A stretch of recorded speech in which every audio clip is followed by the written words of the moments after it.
Hello and welcome to the Alternative Air Tattoo PlanesTV live special. We know you're all missing the Royal International Air Tattoo this year, I certainly am. Well, to try to make up for it, we've come to the beautiful Cotswolds countryside just a few miles away from RAF Fairford to bring you 90 minutes or so of aerial entertainment on what would have been the RIAT Saturday evening. I'm Ben Dunnell, many of you will know me as the RIAT senior commentator. With me is PlanesTV's Adam Landau, who normally talks you through the RIAT arrivals and departure days coverage. Adam, great to see you. Good to see you too, Ben, and in a slightly different version of events, we would be returning to this house at probably almost exactly this time today, having enjoyed a day of fabulous flying in perfect weather. We'd all be congratulating each other on a job well done. Hopefully. Unfortunately, that's not quite how things have turned out. But nonetheless, we're going to do our best to impart some of the atmosphere and some of the magic of the Royal International Air Tattoo over the next 2 hours as we look through some clips from the archive and hear from some members of the Air Tattoo team. With our own special guest, yes, of course. We've got Air Tattoo Dog who will be joining us and hopefully not disrupting proceedings too much as we go through the programme. Yeah, coming up, we've got our choices of Air Tattoo highlights from years gone by. We've got a look back at the show's greatest royal occasions, and we've got a really interesting interview with Peter Rioch, the RIAT Head of Air Operations, taking us behind the scenes of the past few shows and of what might have been this year. Now, in the absence of RIAT 2026, I'm sure many of you who are watching this will have been reminiscing with friends about your favourite air tattoo memories, so we thought we'd take a look back at some of ours. We certainly did, and we've both put together lists of some of our favourite moments.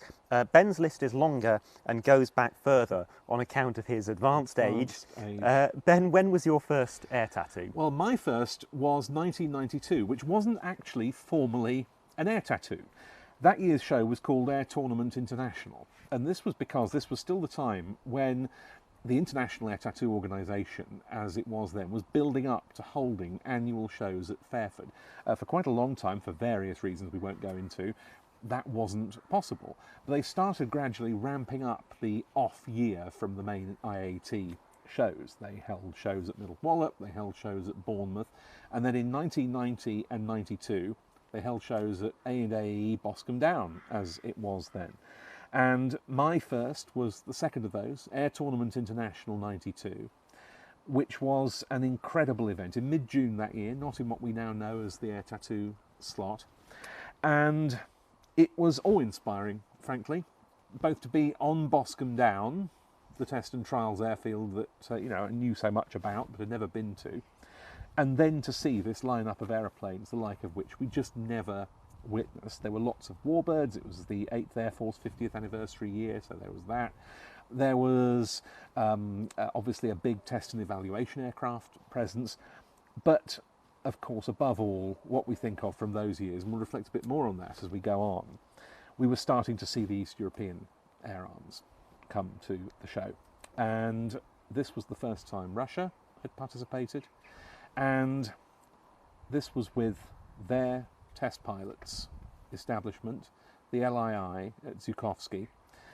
There's a long story behind what we have got a photo of to show everyone, because we don't have any footage of this, which was the arrival of the single-seat Sukhoi Su-27. There it is, in formation with a Tu-134 support aircraft, also from the Flight Research Institute.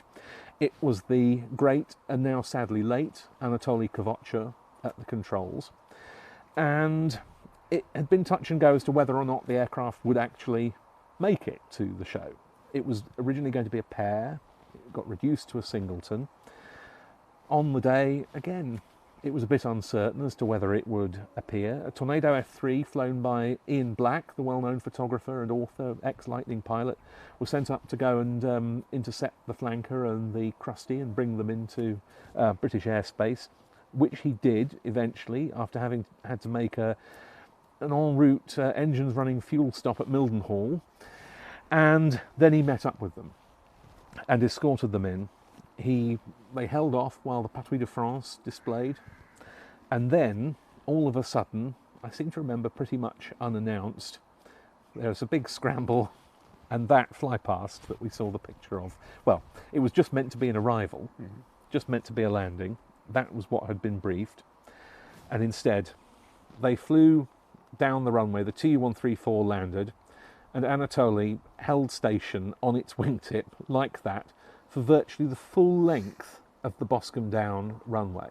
Wow. And then he pulled up into a display, which he shouldn't have done, and landed. To some consternation. He was thankfully allowed to fly in the show the next day, which he did. I watched footage of that the other day online for the first time since I saw it then. I'd never watched the Sunday one before. His landing's quite interesting. It's off the tightest approach I've ever seen by a fast jet, and it's a heavy landing as well. But that moment, that arrival, you can imagine, I was 13 at the time. I'd never seen anything like that. I never would again. Just an amazing spectacle. One of the greatest things I've ever seen in however many years of my advanced years of attending air displays. And your second pick, which is from the following year, is on a similar theme in terms of country of origin, at least. It is. This, it won't surprise anyone to know, is the Tupolev Tu-95 MS Bear from Russian Air Force long-range aviation, and this we can see some moments of in action. This was the first time that a Tu-95 had appeared in public in the West. Although the Tu-95 didn't appear in the flying display at IAT 93, we'd have to wait until 1994 for that, it did take to the air for a press event on the Thursday prior to the air show, flying in formation with an Ilyushin IL-78.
Designed as a strategic nuclear bomber with relatively low operating costs, the Tu-95 shares many similarities with the American B-52.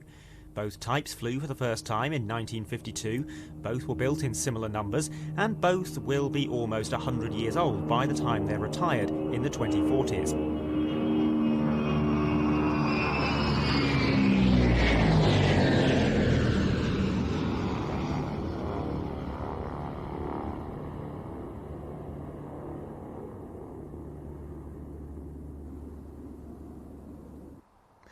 And that clip comes from a programme that was released relatively recently, 1 year ago this week, in fact.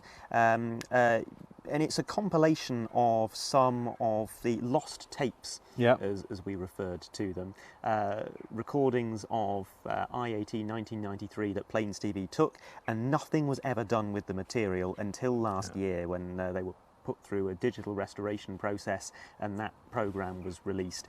Really interesting to look through that old material and see, for the first time for me, some relatively uncut displays from that era. Absolutely fascinating. But that was particularly lovely to see. And Ben, it's difficult to overstate just how significant that moment was. Oh, absolutely. The first time for an in-service Russian Air Force bomber attending a British event. There had been the Tu-22M3 backfire at Farnborough the previous year. Obviously that was a manufacturer's aircraft, but to have a Tu-95 MS from actual Russian Air Force long-range aviation, static at the weekends, I think you alluded to in the commentary there, but it gave that flypast for the press. The sound of the Kuznetsov Mk-12 turboprops, that incredible noise of the aircraft that was once, as so many of these Eastern Bloc combat types were, such a threat. for so many years, and here it was in friendship in the RAF 75th anniversary year. That year was really, this was my first Fairford, of course, as well. That year was really dominated by the Russians and the East Europeans, because it was the year of the MiG-29 collision, which obviously would feature in no one's top 10 moments of the show.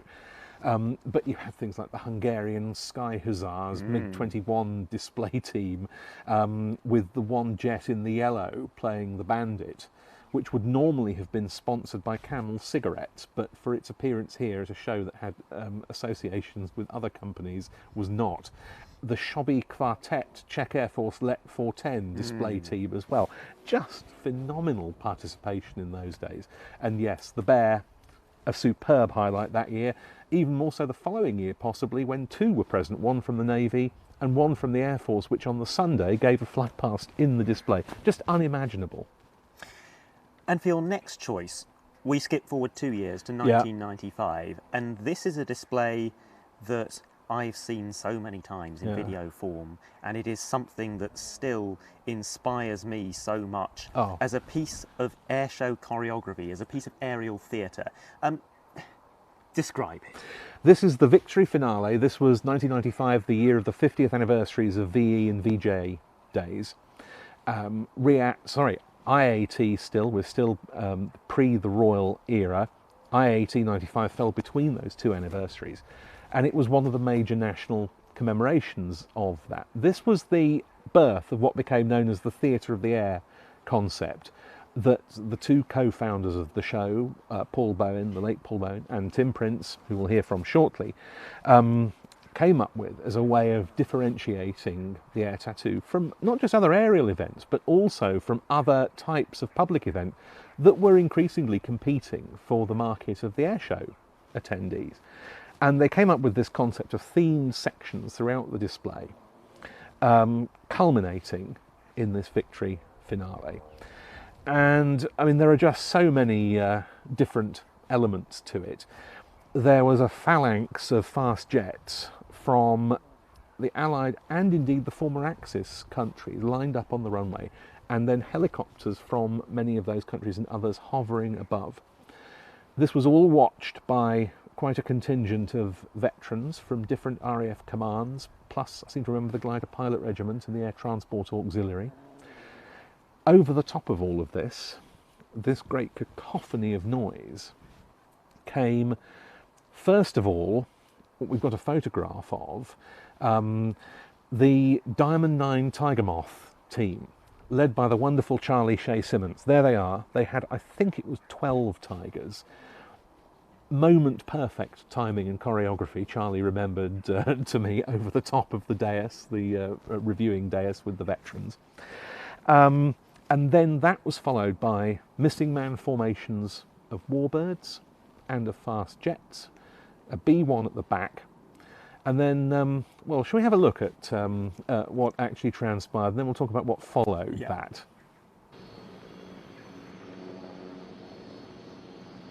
And now we can see one of the ways that airmen commemorate a fallen comrade. This is the famous missing man formation. A Mosquito, a Lancaster, a Spitfire and a Hurricane fly in finger 4 formation.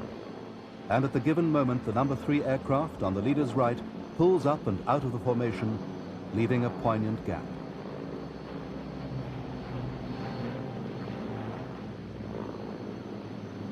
Four formations take part in this solemn tribute to those who made the ultimate sacrifice and gave their lives.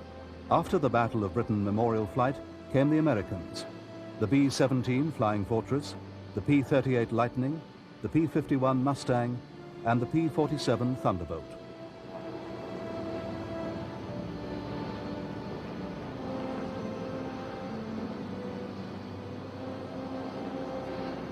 The modern-day Air Forces. First, the RAF with 4 Hawk trainers. And after them, reinforcing the theme of commemoration and reconciliation, 4 Tornado IDSs from the German Air Force, the Luftwaffe.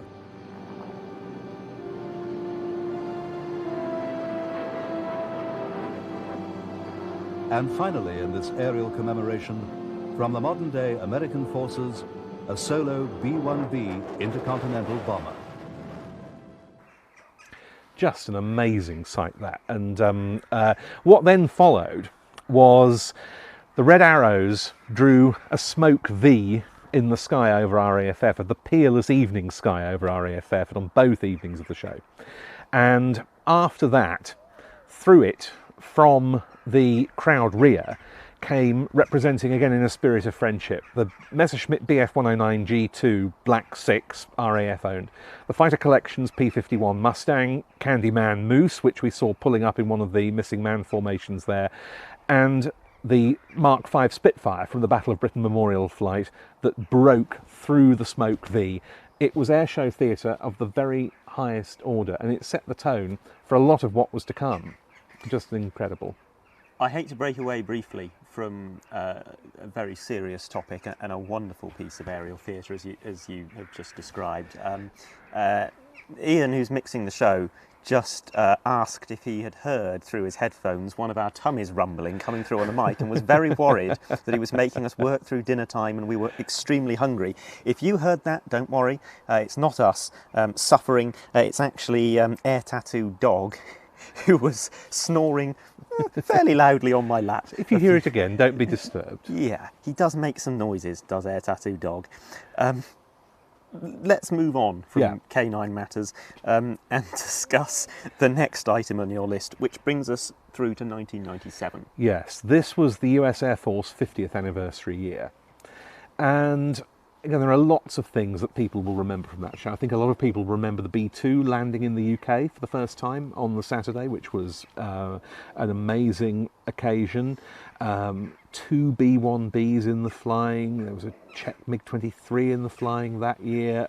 All sorts else. For me, it's Tracor Flight Systems F-100F Super Sabre. The only time I've ever seen a Super Sabre flying. Goodness knows how long it had been since one had last flown at a British display. Maybe a Danish one, I'm thinking, in the early 80s at Mildenhall. That's the last I could think of. But RIAT, as it was now, secured the Tracor aircraft, which was used as a target facilities platform on behalf of NATO Air Arms. They were based at Wittmundhafen in Germany, and I think this one also, I think they were also at Decimumanu in Sardinia at the time as well. This one was flown by a very experienced ex-US Air Force Super Sabre pilot called Harve Damschen, who'd flown them in Vietnam. And to have it not just at the show, but in the flying display on both days, just doing a couple of passes. I was going to ask whether they worked up a full display for it. It was just a couple of passes, but of course the main thing was the sound of the afterburner slamming on. Not a subtle thing at all. But yeah, that for me, one of my favourite things in all the years I've been coming to the Attitude. That one aeroplane in a civilian colour scheme, as we saw in the picture, but representing a type that has never been seen for so long in a British show. Just amazing, wonderful. Air Tattoo Dog snored through that as well. He didn't like that one. No. Let's see if he's more interested in your next one, which is actually a static display. Yeah. I was going to say a static display item. Static display items, plural. Well, yeah, I mean, static display spectacle, I suppose. This is 2003. This was 100 years of powered flight. RIAT that year was really the main celebration of that at an air show. And what transpired was something the like of which is almost impossible to imagine, I think. My memory of it particularly was turning up at the airfield, and I think the Tuesday, because I think there was an extra day of arrivals to accommodate just how many aeroplanes there were taking part in this static exhibition. And up on the loop, the southwestern loop, some of the museum aircraft that had been brought in from collections around the UK, whether by road or some of them in transport aircraft, had been reassembled and were sitting there ready to be moved into position. And among them was the RAF Museum Saunders Row SR-53. Now, honestly, to see that out on the airfield at Fairford in the open air, and then ready to have all these other aircraft brought in and displayed around it in these themed tableaux depicting different eras of particularly British, but not just British, aviation history, was mind-blowing. getting to sort of stand around it and take pictures from all sorts of angles. There was a beautiful Lightning T5, I remember, very close to it. Lots of other aeroplanes as well, some of which we saw in that in the picture of it. That was another highlight of it, the lineup of the Gloucester F940 Meteor prototype, and then other Meteor marks. Again, when would you ever see that? That year's show had its issues. The crowd figure wasn't as high as hoped, which proved a little problematic for the organisers. All this is recounted in the ETA 250 book that I was involved in compiling a few years ago. But that was, you know, just unique. There's no other word for it. It was also very much the last hurrah for Paul Bowen, who sadly passed away early the following year, and who was, along with Tim Prince, responsible for so many of the great spectacles in the years prior to that. But that 100 years of flight static display, for me, yeah, right up there with the greatest things the ETA 2's ever done. Help me understand the scale of this. You might not know the exact numbers, but I don't know. Can you give me a dozens and dozens and dozens. This was the year that was the record-breaking year that got into the Guinness Book of Records for the numbers of aircraft in the show as a whole. I can't even remember that number. Maybe someone in the chat can come up with it. But the static was enormous. There were aircraft from just in the 100 years of flight park alone. There were aircraft not just flown in from private owners, and there were aircraft from the BBMF and so forth, but as I say, aircraft from all sorts of museums. A C-17 went to Elvington to collect, I forget whether it was 4 or 5 airframes from the Yorkshire Air Museum, for example. The effort that was gone to put this together was like nothing else that had been seen before, and it was a live museum almost, yeah. Now take us forward to your next entry, as we're now just passing the halfway point of your list. Yes. And we fast forward another 3 years now.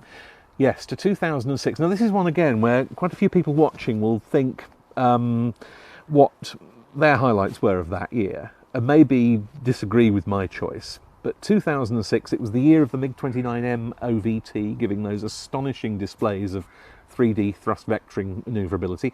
It was the year we got the MV-22 Ospreys of the US Marine Corps for the first time at a British display in service.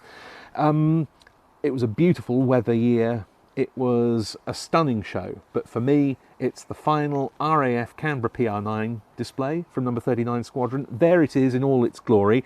That is taken, I used to be one of the RIAT photo team at this stage before I started commentating. That's taken from where we used to go on the north side when we were allowed to do those sort of things. And Squadron Leader Terry Cairns, the most experienced Canberra pilot in the RAF, who I think was in his 60s by the time he retired, was at the controls, previous RIAT award winner in the Canberra T4 a few years earlier. But there he was in the more powerful PR9, putting on a superb display on both days. He was, I remember early in the show on Saturday, Sunday, he had glorious evening sky, and he finished it off with a fast pass, generating the beautiful blue note that the big Avon engines, famously in the Hunter and the Canberra in particular, would demonstrate, and then a pull-up, seemingly endless pull-up, into a very, very steep wing over, basically a roll off the top to conclude, although officially I'm sure it wasn't. Beautiful display flying. The Canberra is one of my favourite aeroplanes. I never saw it demonstrated any better than on that evening, on the Sunday of RIAT 2006.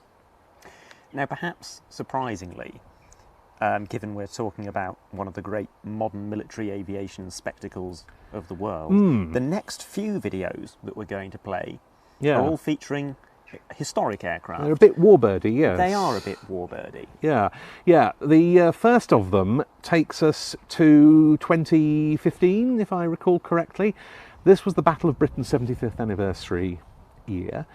This was the first year of Andy Armstrong as the CEO of the ETA 2, and he had, I remember talking to him quite early in his tenure, a really big ambition to put together a major Battle of Britain commemoration at the show. And what transpired was one of the best commemorations of a really memorable year of Battle of Britain events. It involved multiple elements, mass takeoff of a load of warbird fighters, while they displayed the Blenheim of the Aircraft Restoration Company and the Bf-109 G4 from Airbus did a solo display. And then we had flypasts from the warbirds, out of which broke a Spitfire 18 and an Hispano Bouchon playing a Bf-109 for some tail chasing between the formation flypasts.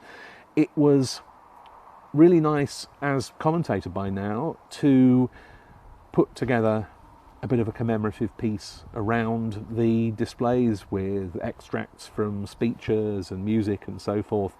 Again, lovely weather, a really fine selection of warbirds, and I like to think some lovely moments for the crowd in commemoration. Throughout the war, German aircraft had been attacking the crucial supply convoys, making their way across the Channel, defended by the RAF. The Straits of Dover became known at that time as Hellfire Corner. On the 10th of July 1940, these attacks and the air battles that followed reached a new intensity. That date, 75 years ago, last Friday, is generally regarded as the start of the Battle of Britain. Try as it might, the Luftwaffe failed to strike the decisive blow. The formation of aircraft from both sides of the battle that we see running in now from our right pays tribute to the events of 75 years ago. Well, of course, the Battle of Britain was one of those key battles in terms of the peace, not only of our own country, but for Europe, alongside the likes of Waterloo and Trafalgar. It's wonderful to have some of the few here, those great men of that battle, and I'll be taking the salute with them and paying our respects to all those who paid the ultimate sacrifice during that fight.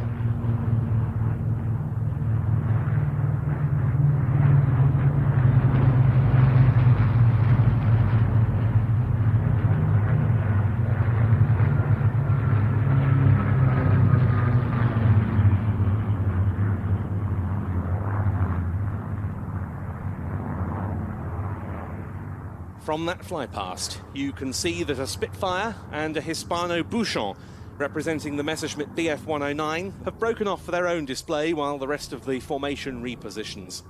Two famous adversaries from 75 years ago, reunited in friendlier times.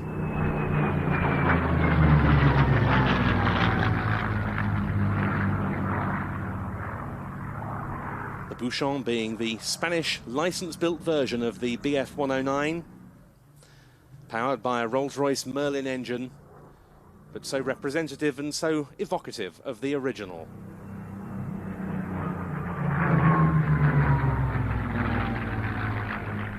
The first phase of the battle, the strikes against convoys and coastal targets, importantly did not break the RAF. The Luftwaffe's all-out attack against Fighter Command, the fighter aircraft stations, and the radar installations that were so important to the conduct of the battle began on the 12th of August. A day later came Adlertag, Eagle Day, a concerted effort to knock out Britain's hard-worked defences.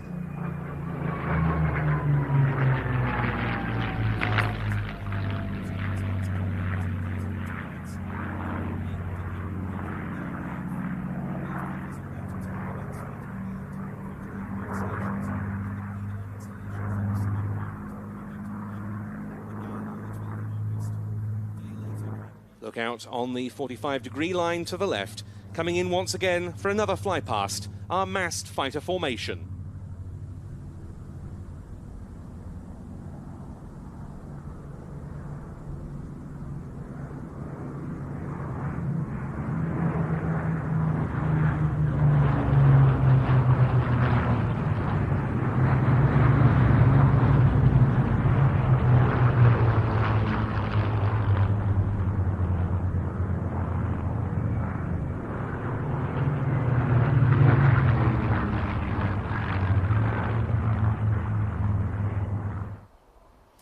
Yeah, I really loved that. Some beautiful flying there, as we saw.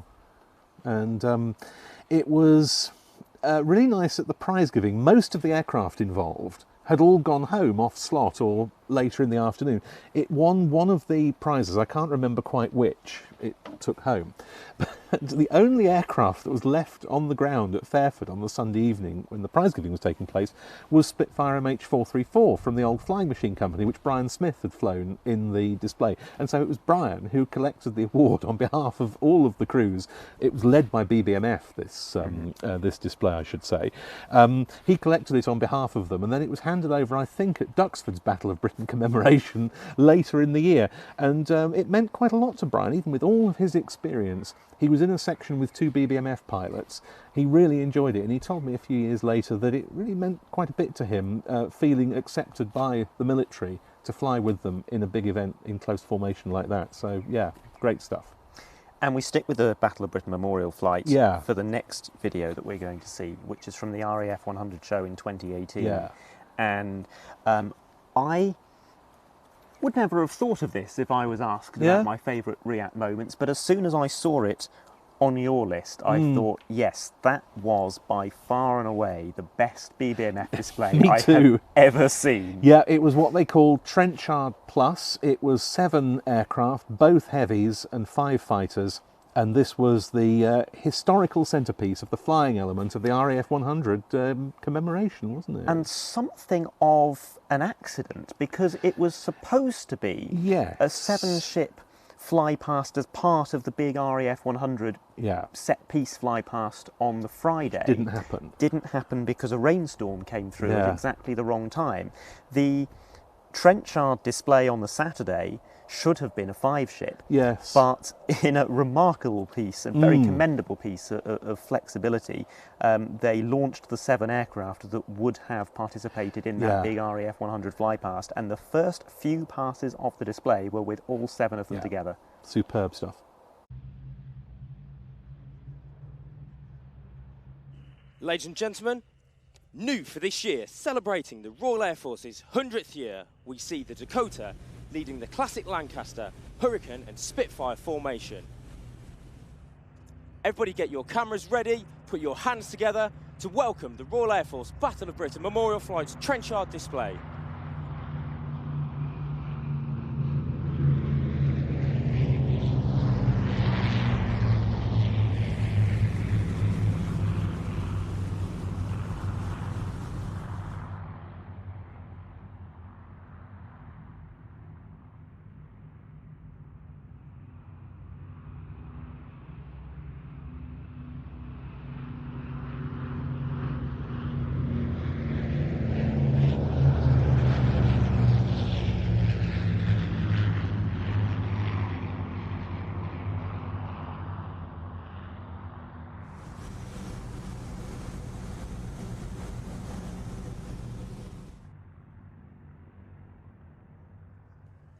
As you'll see, the 3 fighters have peeled off. We have the standard Trenchard formation coming in for a crowd right, low pass. Everybody get your cameras ready as we see the BBMF's 2018 display.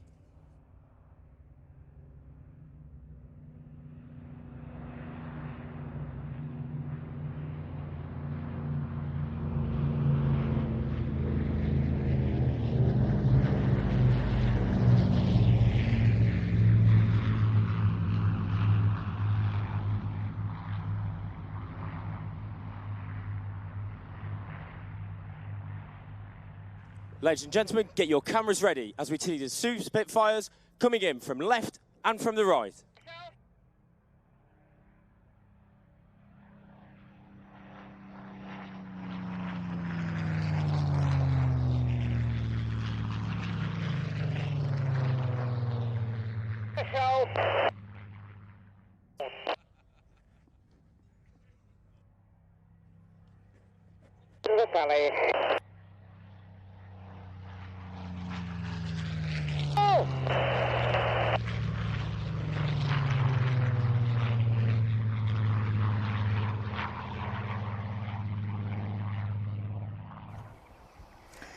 And Ben, that's not all, is it? No, there was another bit to this. Once the BBMF Warbirds had finished, the Lancaster stayed airborne and took part for the first time in a formation to salute 617 Squadron, the Dambusters. This was the, let me get this right, the 75th anniversary of the Ruhr Dams raid, and it was also RAF 100, and it was the final season of the Tornado GR4 in RAF service.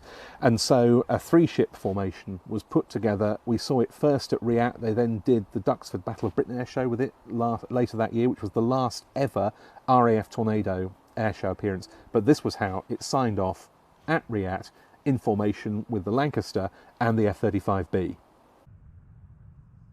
To mark the 75th anniversary of the Dambusters, here we see a 3-ship formation of its aircraft past and present: Lancaster, Tornado GR4 and Lightning.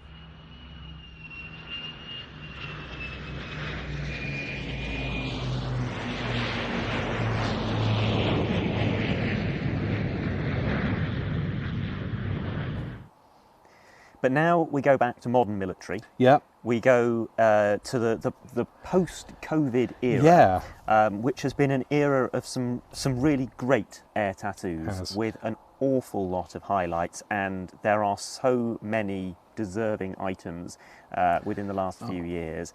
But there is one which, for rarity value, stands head and shoulders above the rest. Yeah, it was 2022, the first one back after the 2 COVID years, and the years we did the virtual air tattoos, of course, from Fairford.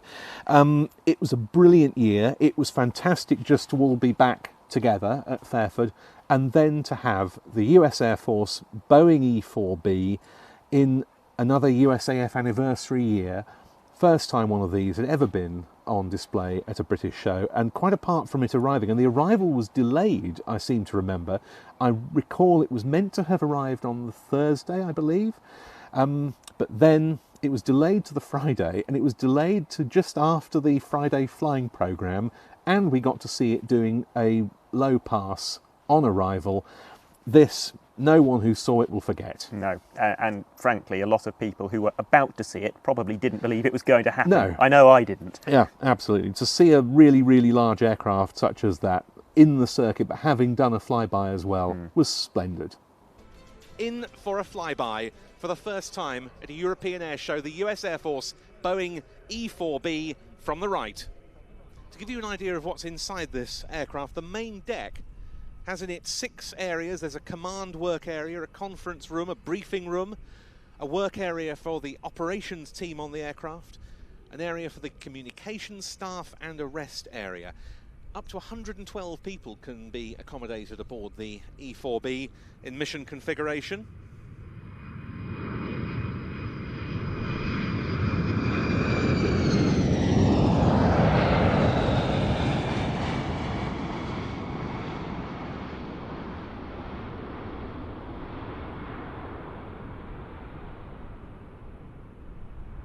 The airframe is specially protected against the effects of electromagnetic pulse. This all in the interest of survivability that's so crucial for its role. And of course, it's fitted with highly advanced satellite communications.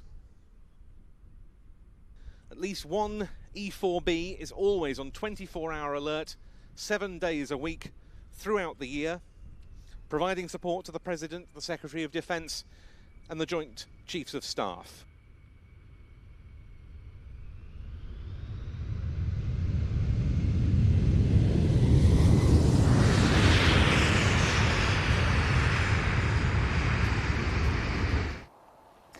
Knowing what that aircraft is and what it represents, it was quite surreal to see it in the flesh at a British air show. Yes, I'd only ever seen one myself once on the ground at Mildenhall.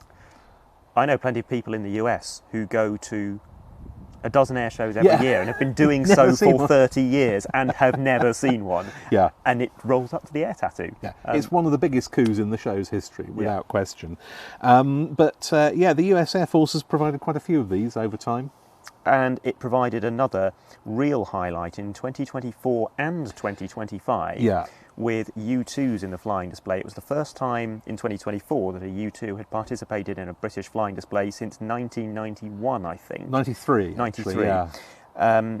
But The following year, 2025, was a bit different. Yeah, this is the one of those two I've picked because while I'd seen TR1s, as they used to be, in U2Rs and U2Ss in flying displays occasionally before, including that 2024 appearance on the Friday here at RIAT with the U2s that are based here now, of course. 2025 was something totally different because we got to see the mission bird in full mission fit doing a flying demonstration. Now, this probably falls into the same category we were just describing with the E4. I'm pretty sure I heard from someone who knows about these things who said it's not something we've ever seen in the States either, but we saw it at RIAT 25 and the aircraft looking fantastically weathered to boot. And great to see the unit flying again, but let's talk about the configuration of this aircraft. This isn't something we've seen in a flying program before. No, what you're seeing today is multiple sensors as it would look on an operational mission. We've got signals intelligence on board, which you see in the booms that are on the wings. Those are not fuel tanks, but actually where the mission equipment lies.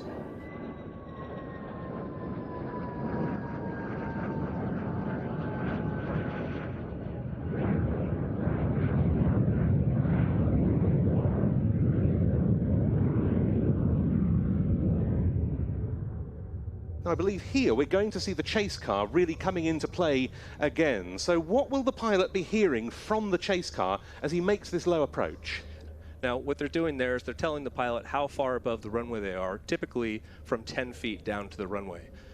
And he's more than just a radar altimeter. He can tell the pilot more left rudder, less left rudder, things to that And there effect. we can see the car entering the runway. 10, 10, 10, 10, 10.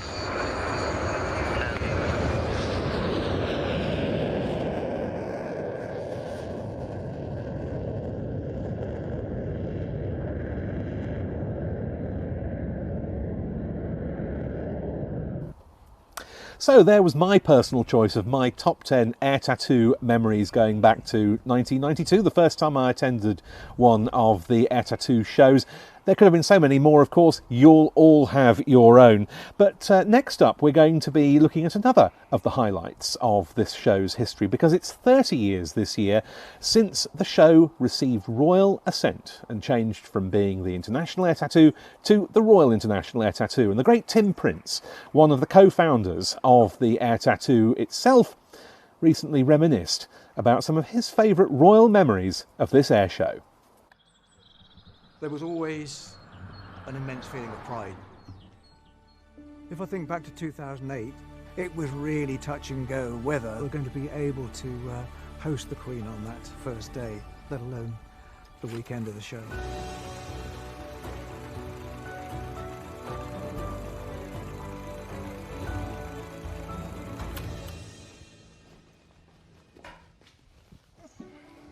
RIAT, well, started off as the Air Tattoo. A few of us who were air traffic controllers and a few friends loved aviation, loved aeroplanes, and we had a bit of spare time, so we decided to run an air show. What started as a hobby turned into this international extravaganza, quite something. The royal family means a lot to me. I can remember helping my dad growing roses when we used to look up and see the Royal Flight aeroplanes, which were herons in those days, flying from RAF Benson. The link to the Royal Air Force charities has meant that we've had royal visitations. It was wonderful because, gosh, royals are coming to see what us meagre volunteers are doing running this air show. As the show was growing, we sat around and thought, how can we guarantee to get involvement every year? The thought was, well, let's try and get royal status, as it were. Let's put a paper forward to Buckingham Palace outlining why this event is so important, so special, not just to the UK, to the world. Ah, the old spotted cow. We first came here when we were moving the Air Tattoo from Greenham Common. We had done a recce of the airfield from above, came here to talk through what we'd seen from above over a pint and a pie. Yeah, that's the table we used to have our meetings at. Happy memories. Sir Dennis Crowley Milling, who was the controller of the Royal Air Force Benevolent Fund, was a real believer in the Air to 2. He was well connected into the royal household. So Paul and I went up to see him in London, and it was a very poignant moment. We explained to him what we were trying to do. Even though he was very frail at the time, he said, right, let me help. You write the report, I'll put a good covering letter in. It was a wonderful letter, and that went off to the royal household. In 1996, just before the show, we got the confirmation that we could call the show the Royal International Air to 2. Well, Air to 2 96, it was quite special. And there's a nice picture here of Sir Dennis Crowley Milling. The smile on his face says a lot. So yes, a good year that. Of course, the Air to 2 in 2008, the one we had to cancel. Queen arrived on the Friday, 90-ship fly past the whole ceremony. After the Queen had gone home, the heavens had opened up, the car parks were wrecked, and we had to cancel the show. Her Majesty looking wonderful and enjoying the day when it wasn't raining. Showground in places were completely waterlogged. It's frightening to look at that. And it was lovely to get a letter from the Queen afterwards to say how much she'd enjoyed that day, but how sorry she was that the show had to be cancelled.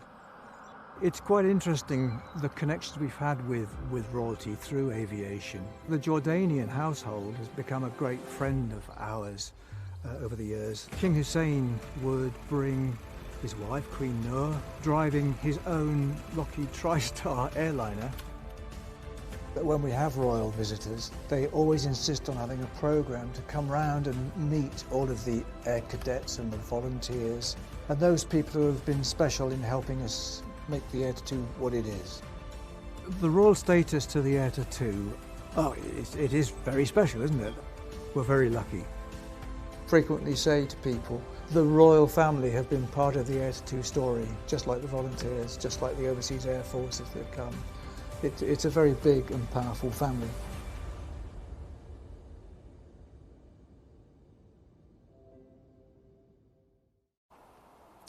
Tim Prince there, reflecting on 30 years of the Royal International Air Tattoo, and we look forward, of course, to many more. Now, Adam, your Air Tattoo attendance spans the past decade or so of shows, just longer. So what have been your top 10 memories of that time?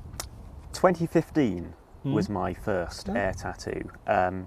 So I don't have memories of that era that you've just been talking about in the 90s and the early 2000s, when the number of aircraft was just on a magnitude that is unimaginable in the modern environment.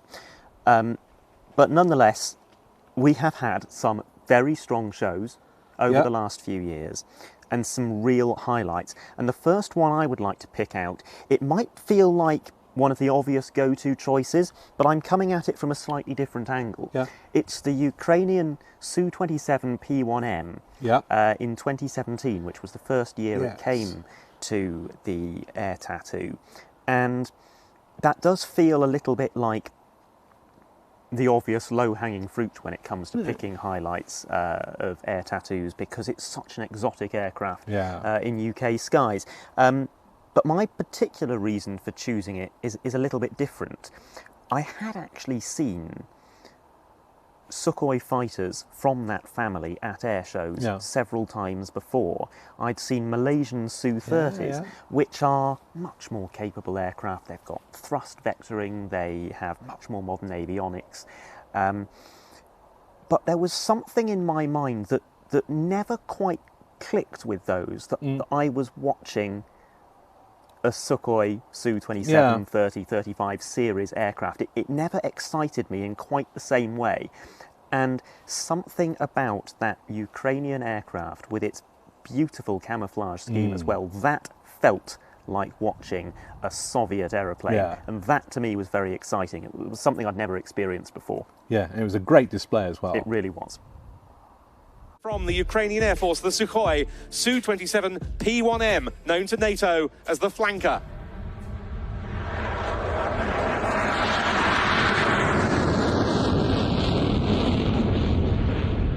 The roar of a pair of Lyulka, now Saturn, AL-31F turbofans, each delivering 27,700 pounds of thrust in afterburner, and giving this aircraft a maximum speed just in excess of Mach 2 at altitude.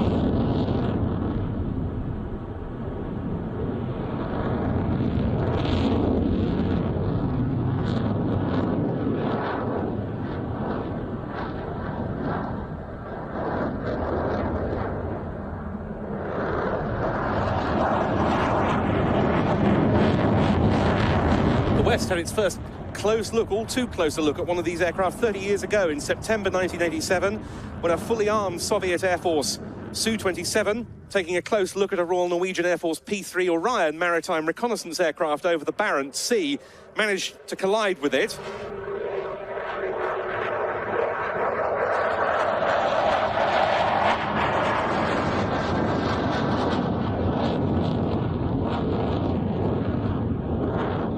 Both aircraft thankfully making it back to base, but when the flanker in the hands of Sukhoi test pilots began appearing at Western air displays, starting with Paris in 1989, they astounded spectators with their manoeuvrability. And Mark, you were certainly an interested observer at that time. Yeah, along with various officers from various air warfare centres from around NATO.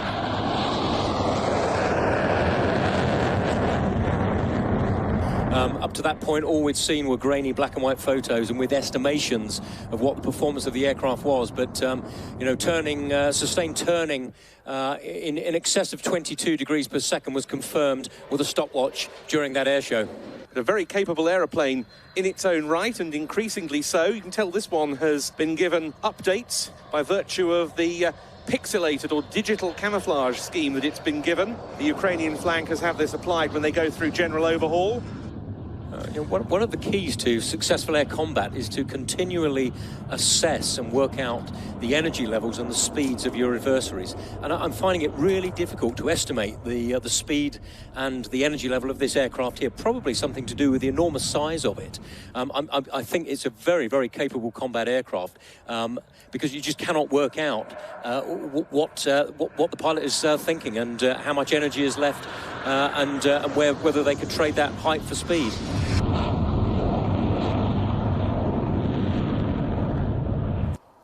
Just a superb display of that big jet. My co-commentator Mark Manwaring, I remember at the time, commented on how for such a large, heavy fighter, that's a veritable aerial ballet of a performance, isn't it? It is, yeah. And a display that became something of a regular over the next 3 years. And I remember 2018's display on, I think, the Friday in conditions that were almost quite sunset-esque. Absolutely fabulous. And then it came back for a final time in 2019. Yeah. And it's very poignant, isn't it? Looking back on that with reference to subsequent events in Ukraine, which also brought the death of the former Ukrainian Su-27 display pilot, Lieutenant Colonel Alexander Oksanchenko, to whom I recall a very poignant tribute was paid at the show following his passing. Yeah, when the first show came back post-COVID in 2022. Yeah.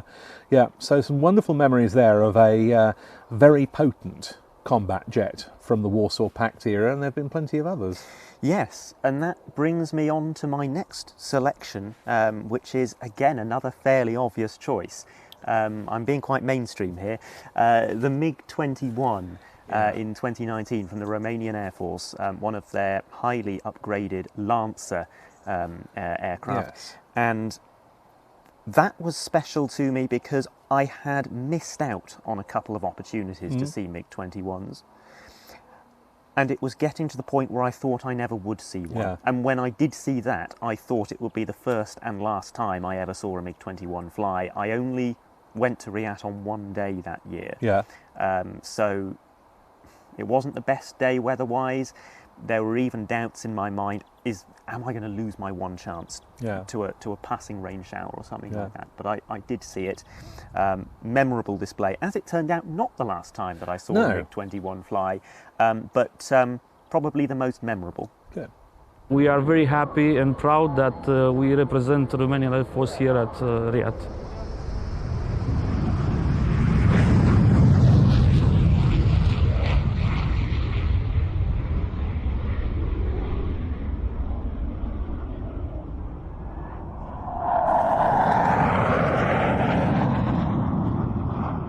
Intended to have very high outright performance, even if that came at the expense of its weapons capability, its endurance and its airfield performance.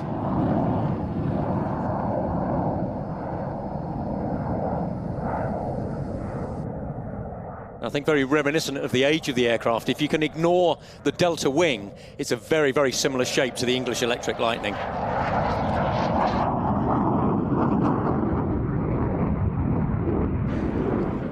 One of the characteristics so common to both in design terms, the shock cone in the nose. Yes, aerodynamically, it slows the air down to subsonic speed as it goes over the first stage of the compressor blades, but quite a useful place to put the radar. And what a successful design, with in excess of 11,000 produced. And when you compare that to the 5,200 F4s, you can see how successful and prolific this aircraft was.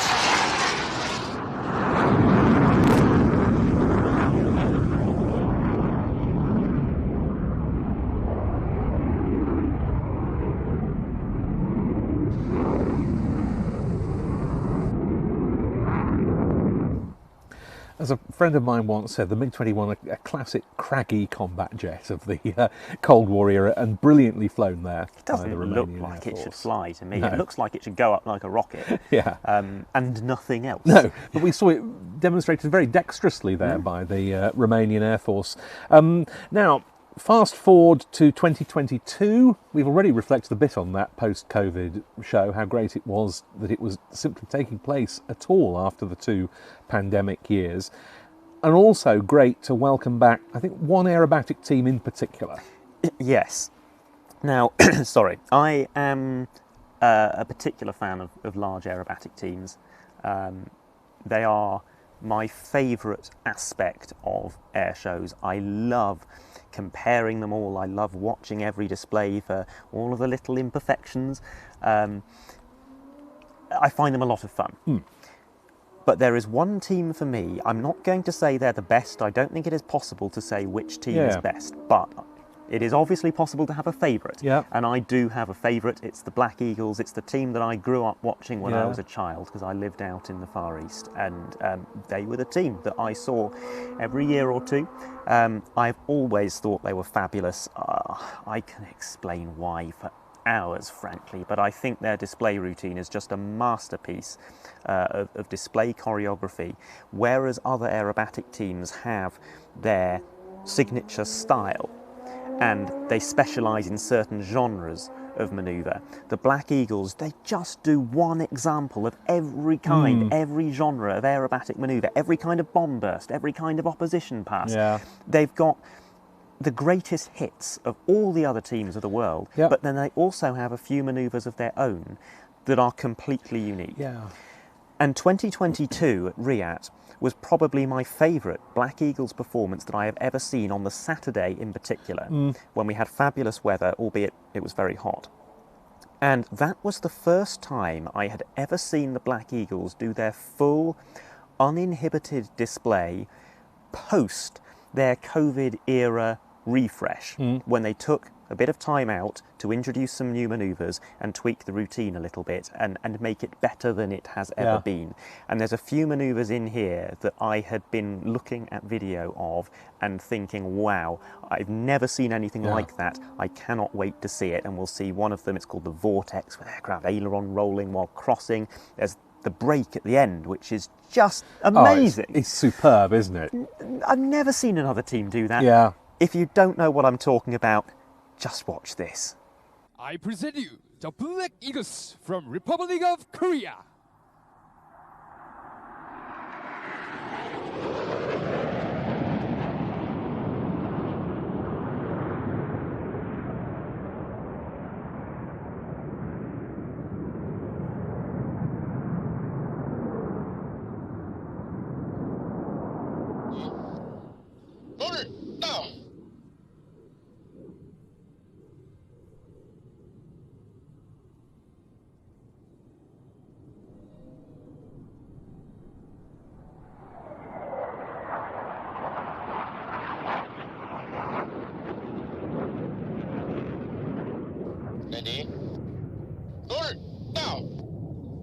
Once again to the right, please. The rollback maneuver.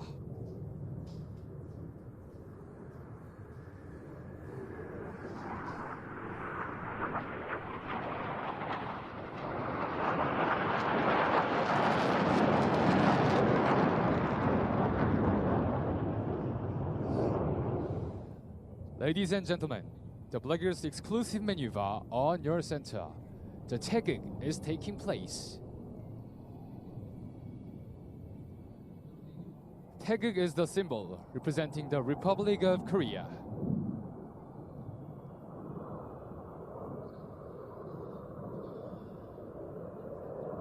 Solo, split down.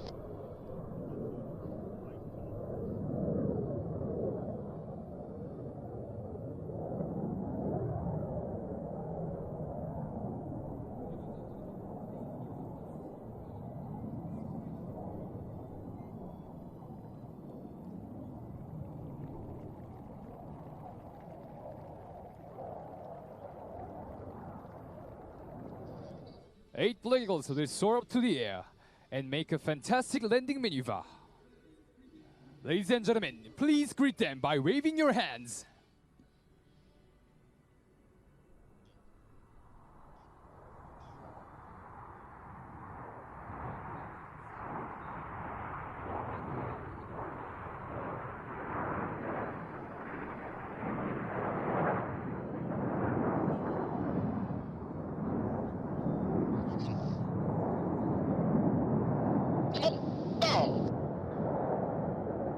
Ready. Split. No! No! No!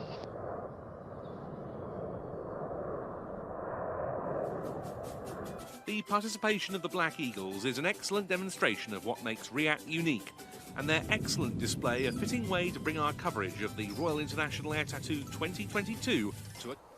That commentary you heard at the end is from the souvenir programme of the show, which PlanesTV produced, narrated by Ben. So that's why you heard a little bit of voiceover at the end there, wrapping up the air tattoo as a whole. Now, Ben, you've been threatening to be really contrary. No, I'm not being contrary at all.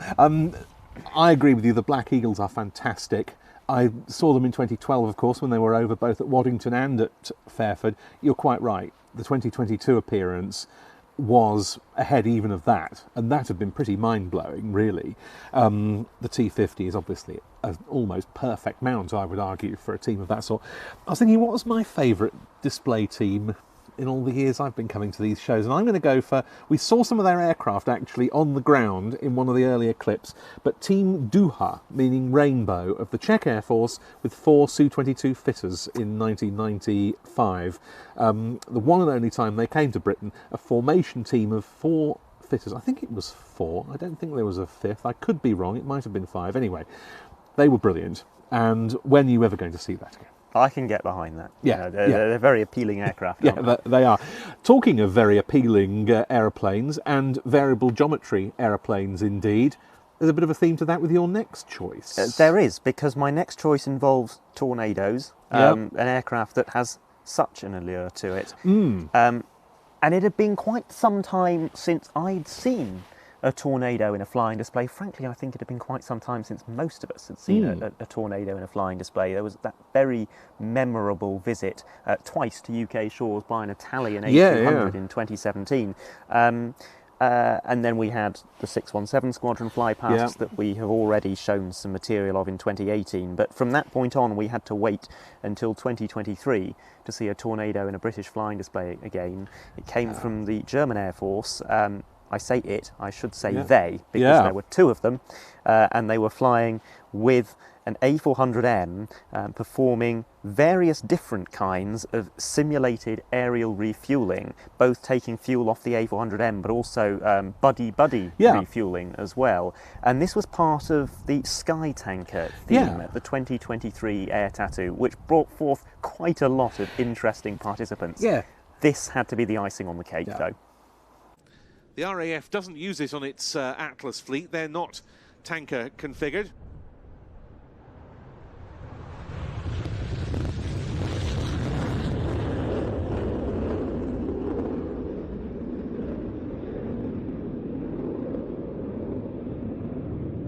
But otherwise, A400Ms are able to refuel everything from helicopters to other large aircraft and fighters. A pair of Cobham hose and drogue units under the wings. And also the addition of a hose drum unit on the fuselage is possible, which would enable the A400M to refuel 3 helicopters at once.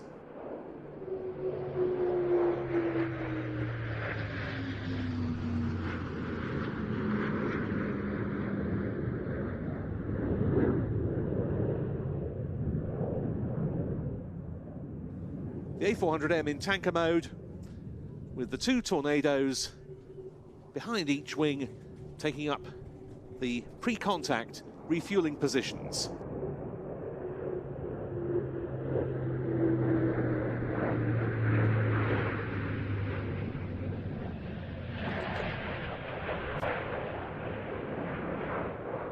And the first time they used that capability was to support sorties against Daesh, basing the aircraft out of Jordan.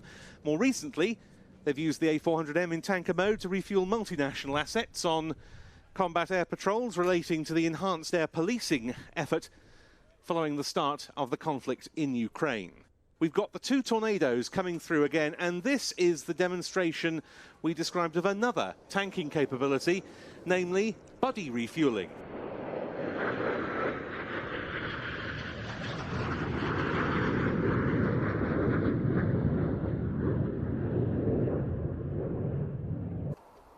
We're obviously, I think both of us, enjoying some of this slightly older generation of combat aircraft. We've seen quite a lot of them through this, and your final pick is very much of that genre, isn't it? Yeah. The F4. Yeah. It's an aircraft with so much presence. Yes.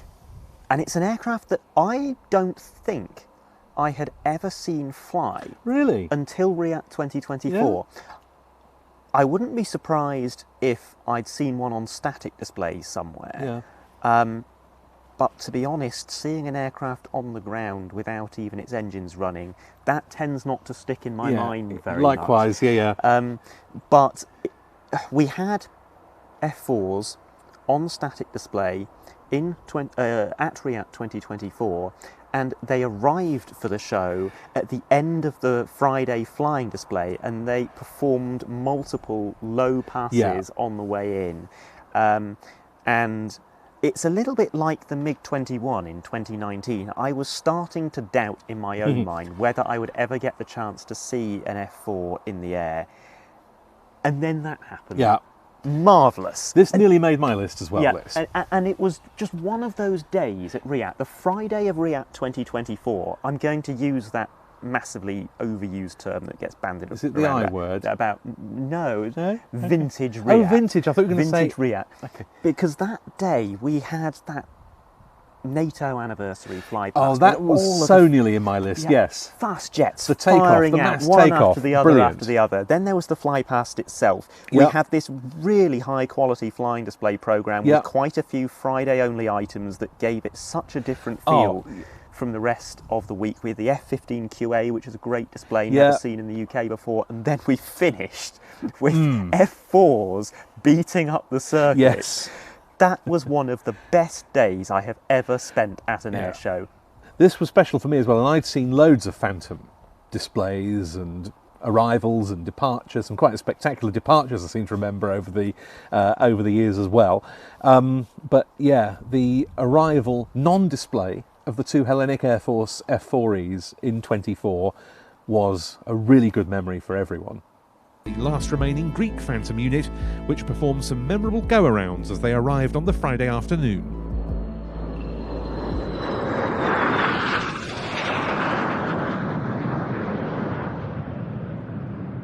Wow, what a beautiful sight. The last unit in the Hellenic Air Force operating the Phantom, and Greece is marking 50 years of Phantom operations this year. But really, Manners, I should hand this all over to you. Yeah, so a run and brake from about 300 feet up to circuit height, and the crews will be going through their checks before landing. In fact, there are now just 2 units operating Phantoms in Europe. The other one is 111 Filo of the Turkish Air Force, and we've got their aircraft here this weekend as well.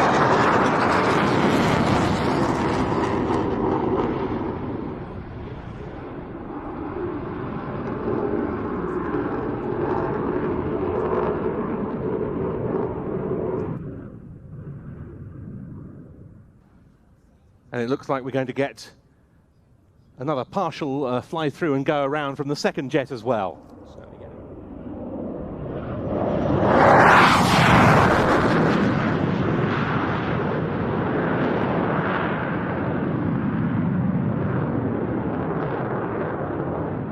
And of course we shouldn't forget a great carrier-borne fighter as well, with the US Navy and our own fleet air arm of the Royal Navy. Yeah, so under our designation as FG1s, yeah, or F4Ks as they were known internationally, the Royal Navy operated them on board the Ark Royal, and then as time went past, those aircraft became part of the Royal Air Force with 43 and Treble 1 fighter squadrons at RAF Lucas.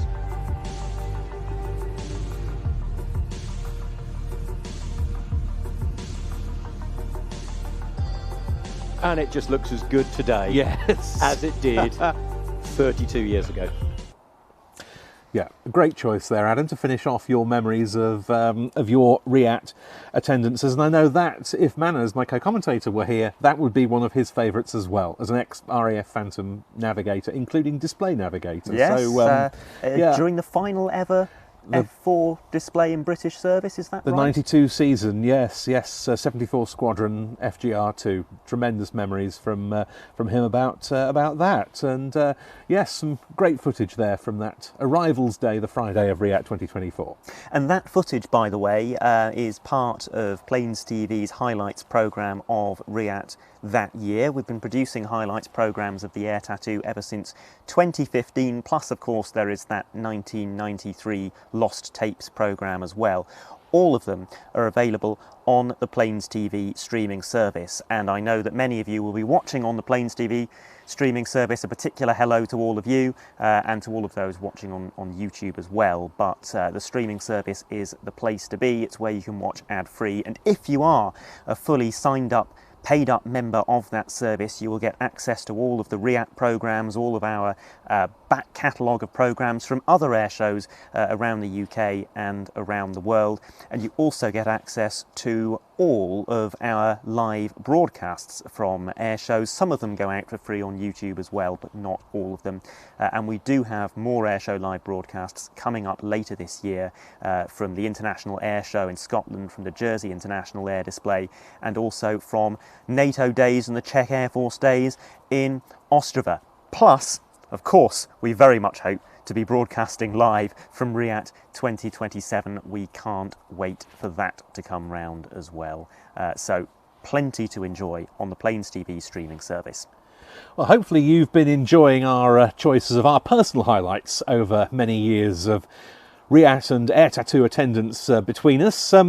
Please let us know in the chat what your favourite memories of Air Tattoo shows over the years have been, and maybe we'll talk a little bit more about those over the closing moments of our broadcast a little bit later on. But now, Adam, we're going to be hearing from someone instrumental in running the RIAT shows that we enjoy today. Obviously we heard from Tim Prince earlier, a legend of this show in the past and still very much involved, but the permanent staff team at Douglas Bader House, the Air Tattoo headquarters, includes a great amount of enthusiasm for aviation and air shows in general, and that's embodied by the person we're going to hear from now. Yes, we are going to hear from the head of air operations, Peter Rioch, who spoke to PlanesTV's managing director and also the man who is mixing this live broadcast, Ian Campbell. Hello, Peter. Thank you very much for joining me. Sad not to be building up to Air Tattoo 2026 at the moment, but here we are. Tell us a little bit about your emotions of the cancellation and what you'd have been doing at this time. Where are we? We're sort of a week out from what would have been the air show. What would you have been up to now? Yeah, I'm certainly a lot more relaxed now on, yeah, as you say, a week out than I would be had we been running the show. Yeah, I think everyone's just was really sad and disappointed when we had to cancel. But it is what it is, and it's. I think RIAT has so many emotions for people, whether you're a visitor, a participant, a volunteer, the staff, people like yourself who kind of work with us every year. So I think everyone was disappointed, but hopefully that just means there's a lot of enthusiasm for when we're back in 2027. And certainly my team, we just pivoted and just straight away planning for 27.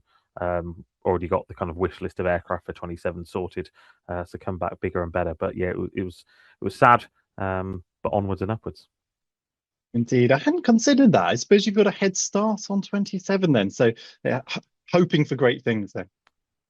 Yeah, I think some of it will stay in that usual planning cycle that kind of kicks off in September. But yeah, we have been a bit unique of a bit of golden time, which we've done with really exciting stuff like refreshing paperwork and rewriting documents. You know, the really exciting stuff that no one necessarily gets to see. But yeah, definitely roll on July 2027. Because yeah, ordinarily now early July, we'd be into the thick of it, so we would be getting ready to move on to site from our offices, moving into the flight center. The conversion from that, ordinarily for most of the year, that's just a vehicle storage shed, and we turn it into the RIAT flight center. So we put carpets down, we move desks in, put lots of computers and phones in. So we'd be working out of there by now, fielding hundreds of phone calls and emails a day from all the participants with their last little requirements and making sure everything's ready for when our volunteer teams turn up to make sure the airfield was all ready for aircraft to arrive. So a little bit different this year, not doing that. Got it. And we're pre-recording this because the show weekend, or what would have been the show weekend, is actually going to be a busy weekend for you guys. Still running an event, albeit not Air Tattoo. Yeah, we're running a defence engagement event for all the world's air chiefs who would ordinarily be at RIAT. They still have the Royal Air Force's Global Air and Space Chiefs Conference going ahead. So yes, we've kind of pivoted and we're running that to keep us going, ready for RIAT 2027. So yeah, it's not a totally feet up weekend. Well, good to hear that they're keeping you busy still anyway, despite the lack of aeroplanes. But let's talk about those aeroplanes then. So that's what PlanesTV is all about. It's what our audience is all about. We love to see the aircraft and reflect on previous air tattoos. So you've been involved, we were just reflecting before we started recording, you've been involved since those COVID years where we had 2 years of cancellations. So we did the virtual air tattoos.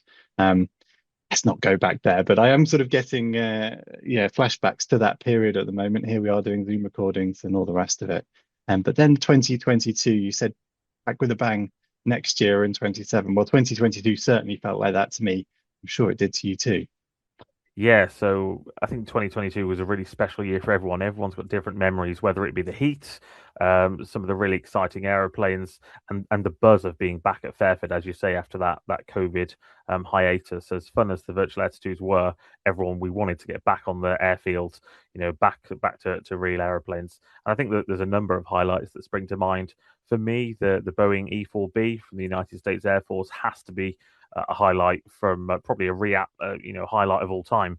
Really, from that first email, there was always a part of me having that niggling feeling of, can we really pull this off? Is this really going to happen? Every time I saw an email from the squadron, I was kind of thinking, oh, is this the dreaded email of cancellation? But then it all happened. It was actually due to land on the Thursday, and they had a 24-hour delay. So we ended up with that spectacular Friday arrival after the flying display with that run and brake to landing and then putting it in the static display.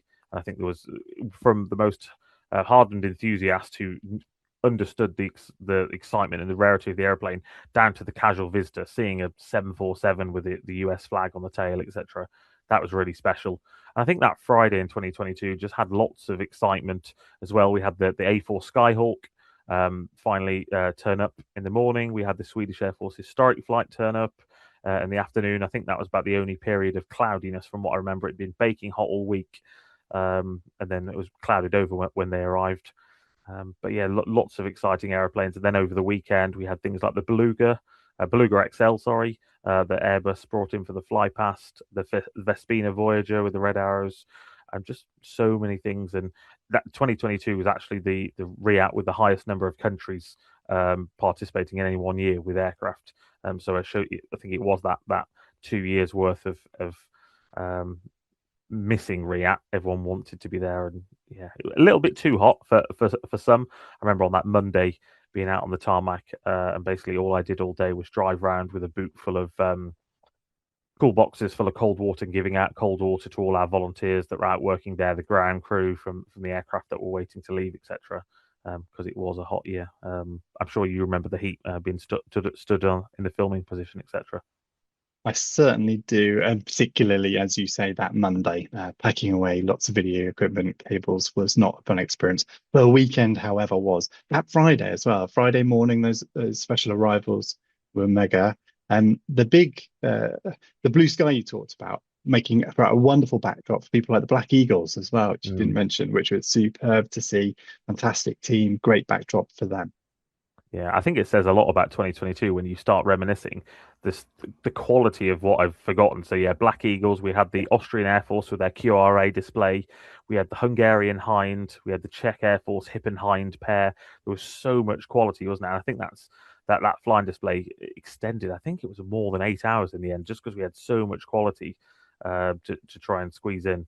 And yeah, as you say, the big display teams with the smoke against that really, crisp blue sky, it does make a difference. Yeah, Frecce as well. I mean, to be even not for me to not have mentioned Frecce yet is extreme, because they're a favourite of mine. Well, let's take a look now. We'll play back some of the highlights of that year, and we can reminisce about what was a very hot Air Tattoo 2022.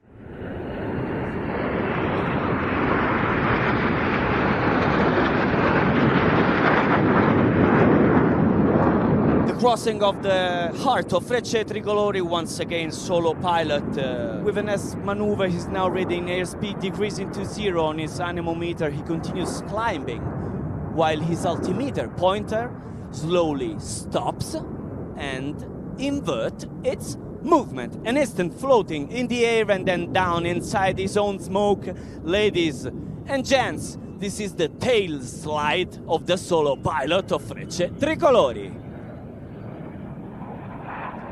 The main formation is now repositioning straight in front of us, and now it's time to introduce the youngest maneuver of our repertory, presented for the first time in July 2015 to celebrate our 55th aerobatic season. Will be the great emotion of the tricolor spark, la scintilla tricolore.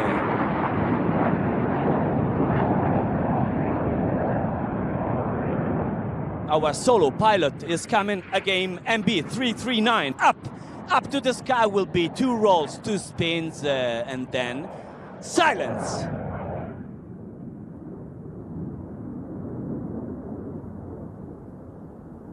And so the moment has arrived, therefore let's introduce him. This was the Lomsovac of the pony number 10 of Frecce Tricolori, ladies and gentlemen, our solo Major Massimiliano Salvatore.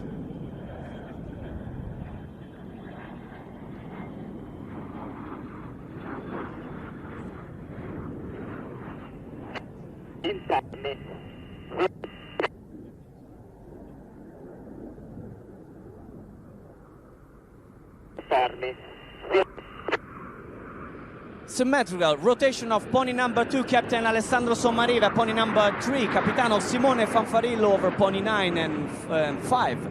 Then retaking their positions and formation. From the left again, the solo pilot for what is probably the most renowned figure in his repertory, synthesis of skill handed down from pilot to pilot and technical features of the MB339. Ladies and gentlemen, this is a spectacular, crazy flight.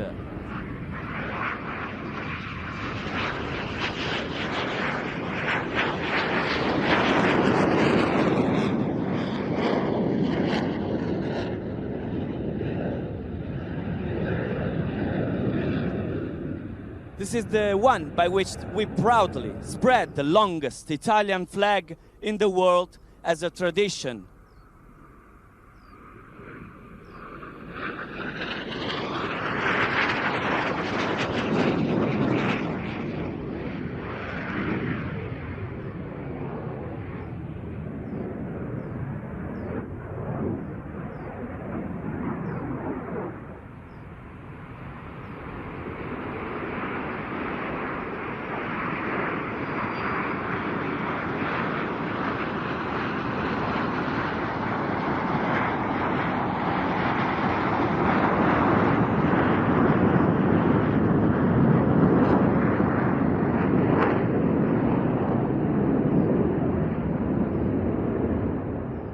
So from the heat of 2022, we're then on to 2023. And it's funny, talking before we started recording, all we needed to say to each other was wind and rain. Yeah, it was one of those years, wasn't it? You've gone one extreme to the other. I just remember my enduring memory of 2023 is Friday afternoon, stood there, waterproof trousers, big waterproof jacket, walking at the east end of the showground to head to go and kind of solve an issue, and it's tipping down. The NATO A330 had just landed, or the MMU A330 had just landed, spray everywhere. And there was a group of school children walking out, and everyone else was miserable. And they were running, jumping in the puddles. They'd had the best day ever. Everyone else was soaked to the skin. And that just sticks in my mind from like the two worlds of lots of people kind of cold, wet, and a bit grumpy. And these school kids just living their best life. Splashed around in the puddles, and then later that day heading to the west end of the airfield on the Friday, which is obviously the bit that we have closed off, and there was so much water that even the drains had filled, and there was just this water level slowly creeping up where we had the Romanian Antonov and the Jordanian Hercules parked, and just thinking, oh, what are we going to do here? And we ended up just having to kind of try and splash water into the drain on the other side of the taxiway just to get it cleared. So yeah, it was a wet and windy year. But aside from the weather, it was definitely the year of the Italians, because we had the Italian Air Force 100th anniversary. So a huge variety of airplanes are on that static display, both modern and historic, and then the flying displays. But then we had the Italian Army and the Navy also join the party, so they brought their Harriers back, which was great to see. Sky tanker theme, so we had some of those special fly pasts, notably I think the German Air Force A400M and Tornado display, probably the highlight of the Sky tanker displays in the air, and so many other nice airplanes.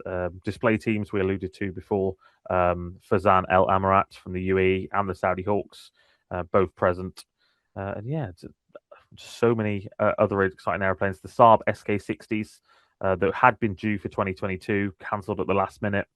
Due to a COVID outbreak on the squadron, funnily enough.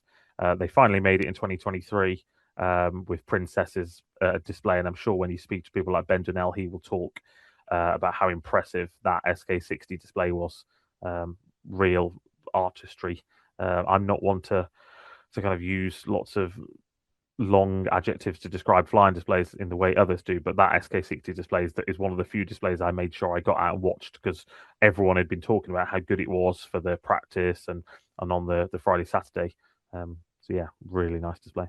It was, yeah, and the one shot I remember really getting, I was in the trailer, I think, and getting excited about. We had the ME-262 there, and a Meteor on the deck as well. And there was a little moment where you could see, oh, there's Meteors on the far taxiway there. The 262's landing, I think, maybe takeoff, I can't remember. But just a little, framing of two, very early jets at Air Tattoo, a remarkable thing to bear witness to, and not something we're probably likely to see again, to be honest. So amazing moments.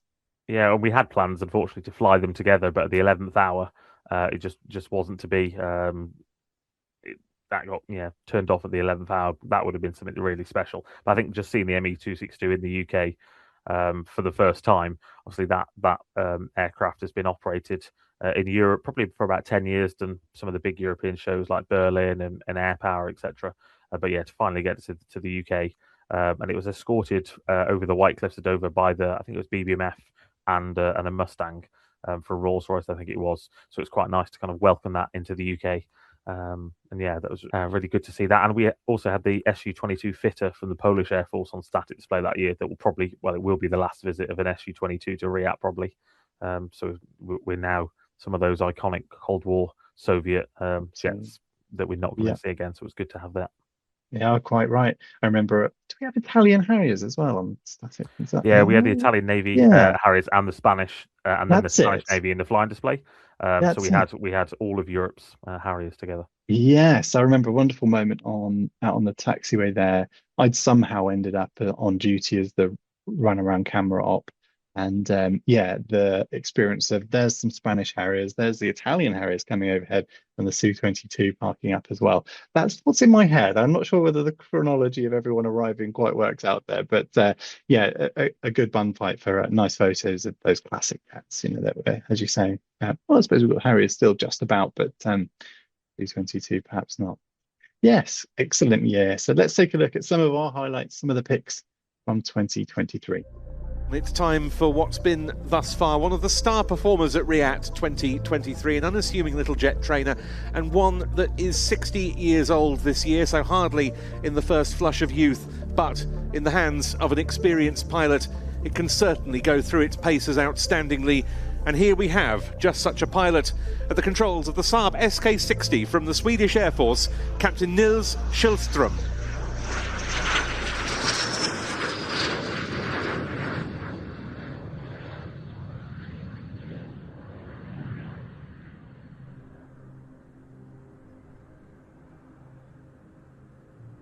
Now just look at this for a piece of flying. A slow roll, notoriously difficult to perform, but being flown along virtually the whole length of this runway. And all this in an aircraft that made its maiden flight as the Saab 105 in 1963, developed to replace the Swedish Air Force's de Havilland Vampire jet trainers. It entered service in 1967, being used apart from for training, for light attack, photographic reconnaissance, and for VIP transport purposes, because it's possible to fit the SK-60 with 2 extra seats. This aircraft is in the colours of Sweden's now defunct aerobatic team, Team 60, which appeared at the International Air Tattoo organised show at Boscombe Down back in 1992, then at the first of the Royal International Air Tattoos here at Fairford in 1996.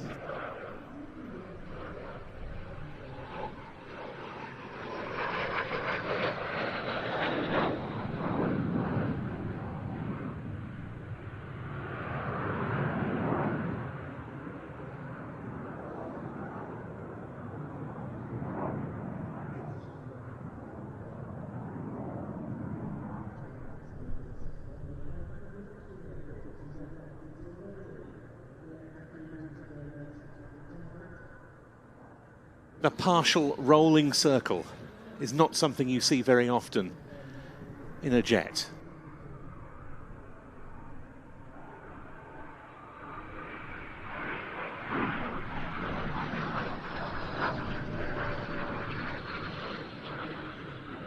Alas, all good things must come to an end. The SK-60 isn't long for Swedish Air Force service. A long discussion over a replacement has been concluded, and the Grob G120TP turboprop, also in use with the RAF as the prefect, has been selected. The Swedish Air Force is calling it the SK-40, and first deliveries took place this April. So this is very likely to be the last time we'll see the SK-60 in active service at the Air Tattoo. However, I'm told that all 3 of the aircraft that are here at the Air Tattoo this weekend are going to be handed over to the Swedish Air Force historic flight, which already has 1. This really is an exercise in energy management and conservation, with the aircraft pulling no more than +4 and -3 G on the outside turn. Beautifully executed all the way through.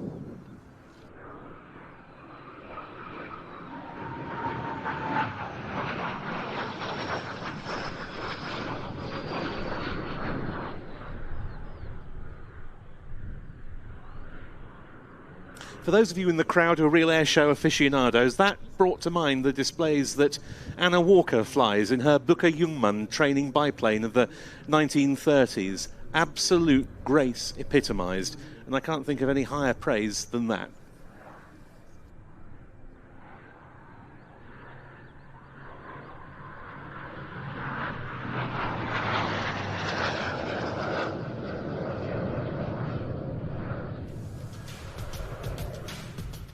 It's funny for me how some of the aeroplanes disappear out of my memory, but the sort of practical realities of an event and running a team are the focus in my mind. But I've just watched back our highlights from 2024.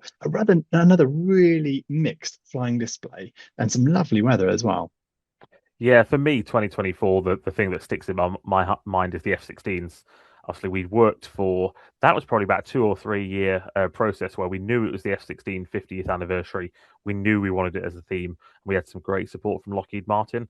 We sold them that idea of the Viper line, having them all parked chronologically with a specially painted jet, and then them all in a row. And that worked out. So to me, when someone says 2024, I just think of that row of jets with the special livery F-16 one end that was designed by Andy Donovan, one of our RIAT volunteers, at one end, and then all the way up to those beautiful Moroccan F-16s at the other end, and some of the exotic F-16s like the Jordanians and the Romanians that we hadn't seen previously, and of course F-16s in the flying display as well, from Turkey and Denmark. Unfortunately, Poland had to cancel their participation at the last minute, so I think that we should have had about 25 F-16s. I think we ended up with something like 21 F-16s, but still pretty good numbers. Another aircraft having a birthday was the Hawk. So on one of the days, we had that special Hawk 50th anniversary fly pass with Hawks from 4 different countries. And then the Canadians, of course, with that beautiful CF-188 Hornet. And on the Friday, they did that fly pass with the Red Arrows with the red and white smoke with the Hornet, which was great to see. The Friday, I think 2024 was again a special day. We had the NATO anniversary fly past in the morning. We had this was the first time that we'd had the U2 in the flying display as well on the Friday, and nice hot weather for that. And of course, we can't not mention the way that the Hellenic Air Force Phantoms arrived on the Friday afternoon. It's funny how those Fridays are standing out in both of our minds. I think the highlight of the flying display has to be that F-15, the F-15 QA from the Qatar Emiri Air Force, flown by Boeing test pilots that appeared at RIAT and Farnborough. 2 different displays. So they had the one display of the clean jet and the one with loaded all the missiles. That was really great to see an Eagle in the flying display. I actually saw that display a few months prior at the Dubai Air Show 2023. And I remember thinking, Christ, we've got to get this to Fairford. This is awesome. And we started the conversations with Boeing almost immediately to say, right, if you're doing a sales pitch for this aeroplane, RIAT and Farnborough in July, we've got to try. And luckily the stars aligned. That was a really special display.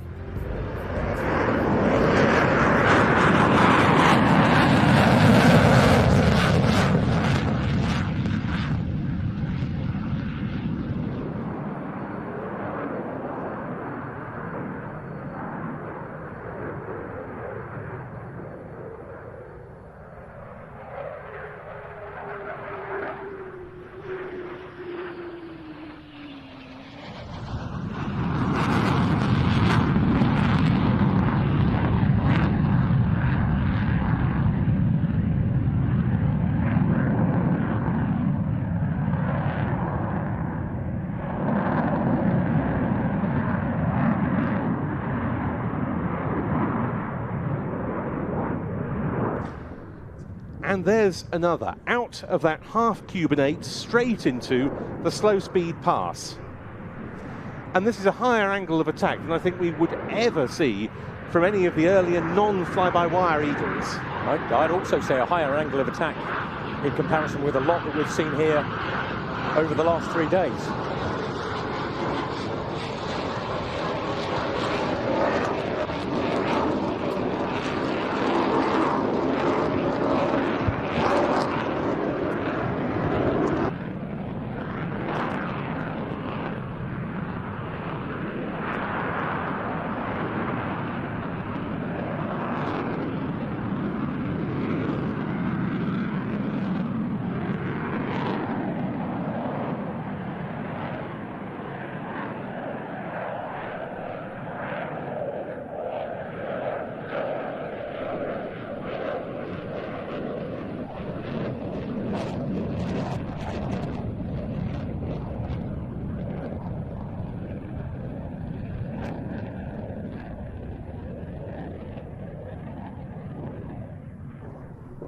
Those 2 enormous General Electric F110G 129 turbofans, each producing nearly 30,000 pounds of thrust in full reheat, 60,000 pounds total. And with an empty weight of 31,000 pounds and a maximum weight of 70, this aircraft has a greater than 1-to-1 thrust ratio in most configurations.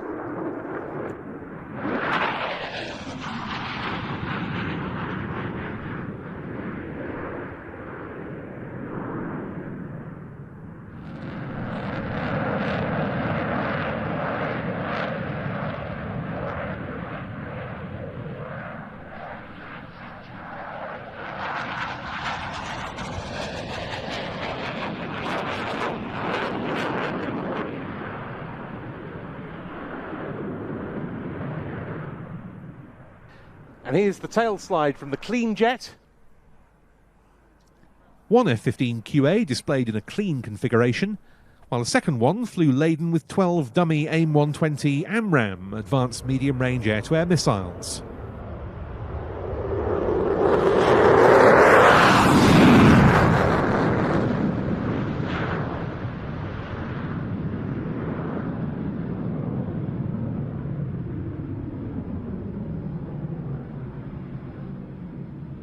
The aircraft in the hands of a crew from Boeing's flight test team. The pilot is Matt Giese and the weapons systems operator, the backseater, Michael Quintini.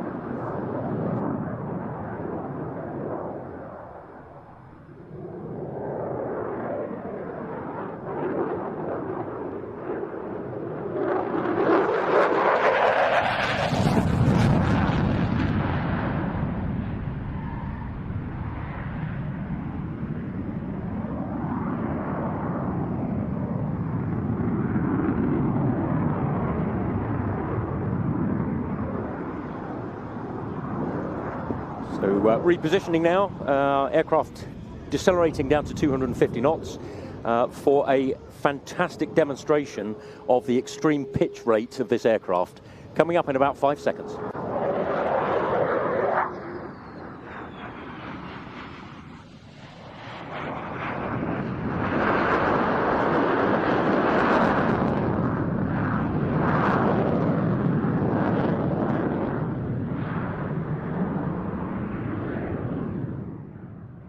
On the Saturday, the cloud base was too low for the F-15 QA to fly its full airshow routine, so instead the crew performed several low flypasts and missed approaches. For that, because the oldest in-service F-15C model, the single-seat fighter with the US Air Force as of 2020, dated from 1979, at which point the average jet was 36 years old.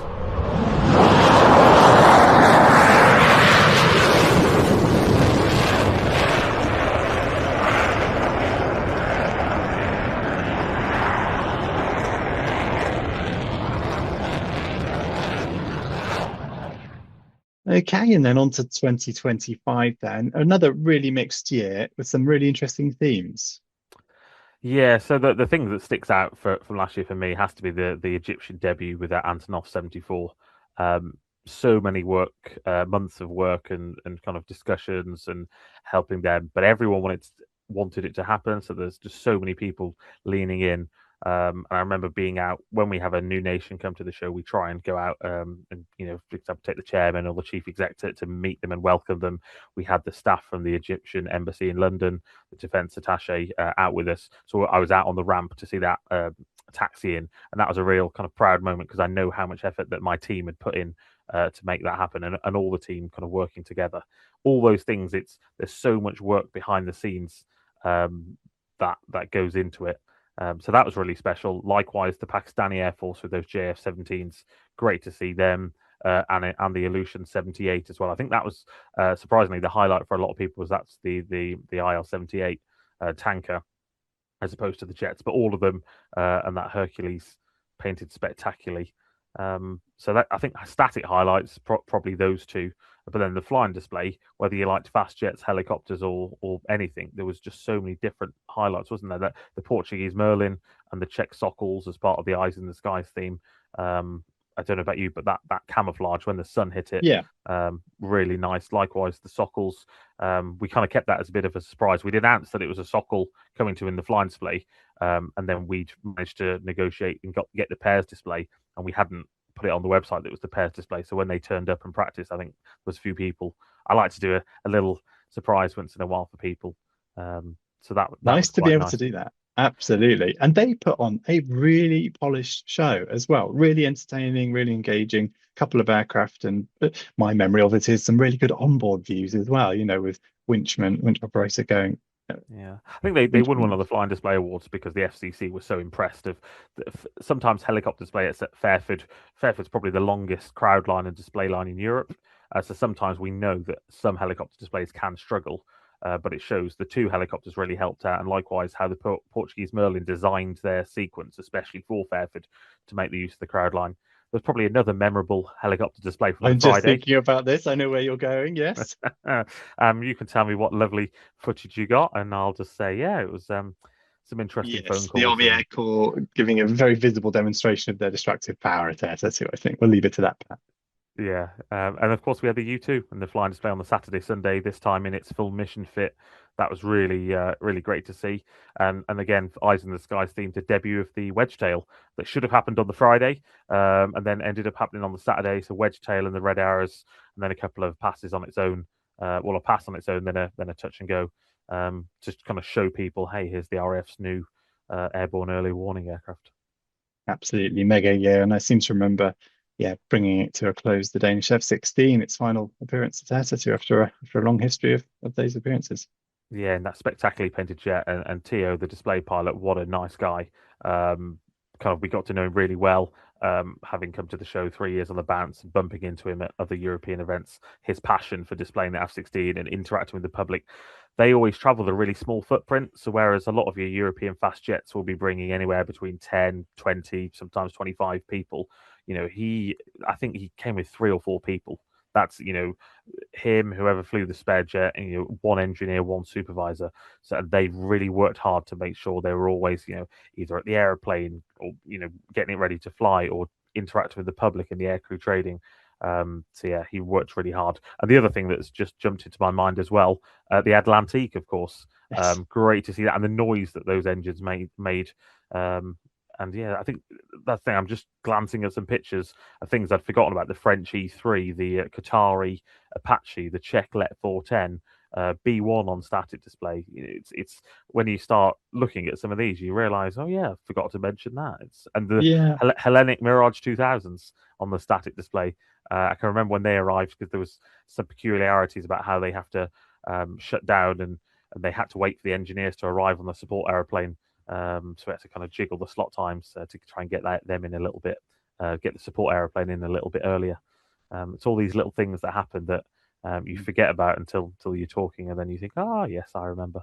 Another. I don't remember that the weather must have been bang average, a bit of hot, bit of cold, because it's not like 22 or 23 where our overriding memory is weather.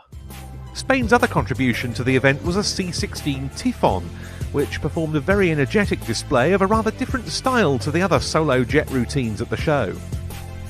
Taking to the runway now, the Spanish Air Force C-16 Typhon.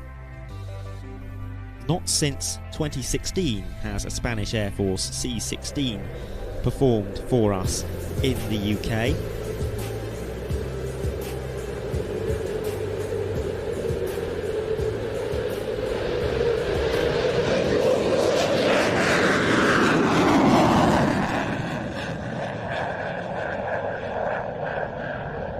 Spain initially ordered 87 Typhoons, with deliveries beginning in 2003.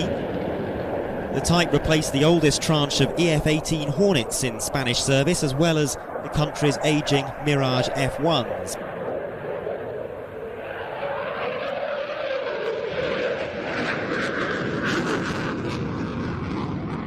And the fleet shall soon grow substantially. Spain has, in the past few years, placed further orders for the Typhoon, this time for Tranche 4's full multi-role platforms, complete with active electronically scanned array radar and an enhanced weapons suite.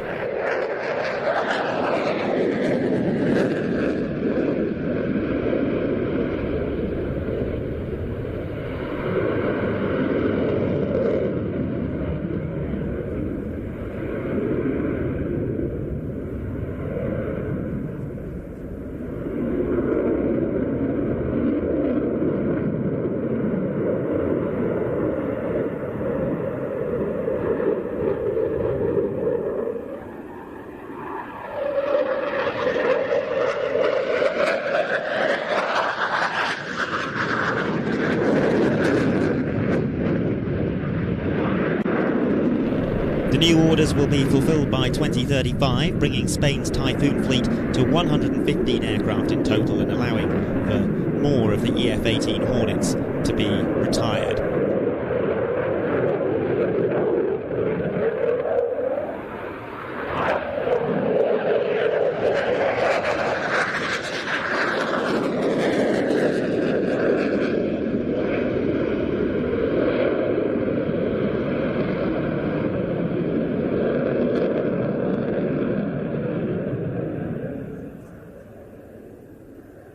Spain has also elected to upgrade its Tranche 1 jets to Tranche 3 standard by installing new cockpit equipment and a laser designator pod. They are the only Typhoon operator to attempt that upgrade.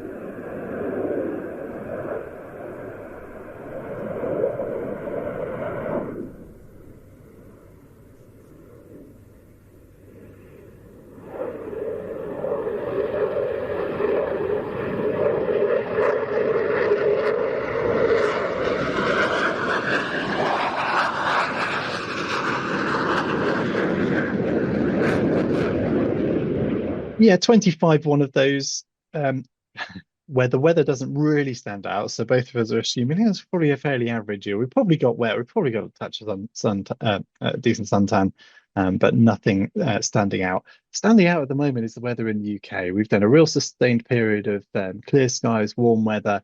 And it's that classic sort of airshare weather you hope for. I'd like a few more clouds in the sky as a nice backdrop for aeroplanes, but a shame not to be gearing up for a show in what are very nice conditions at the moment. What were we hoping to see at Air Tattoo 26? Yeah, I think blue skies like this perfect for display teams. So seeing the Turkish stars back in the UK, and if the weather had continued to be blue skies and sunny like it is, their F5s would have looked really nice, wouldn't they?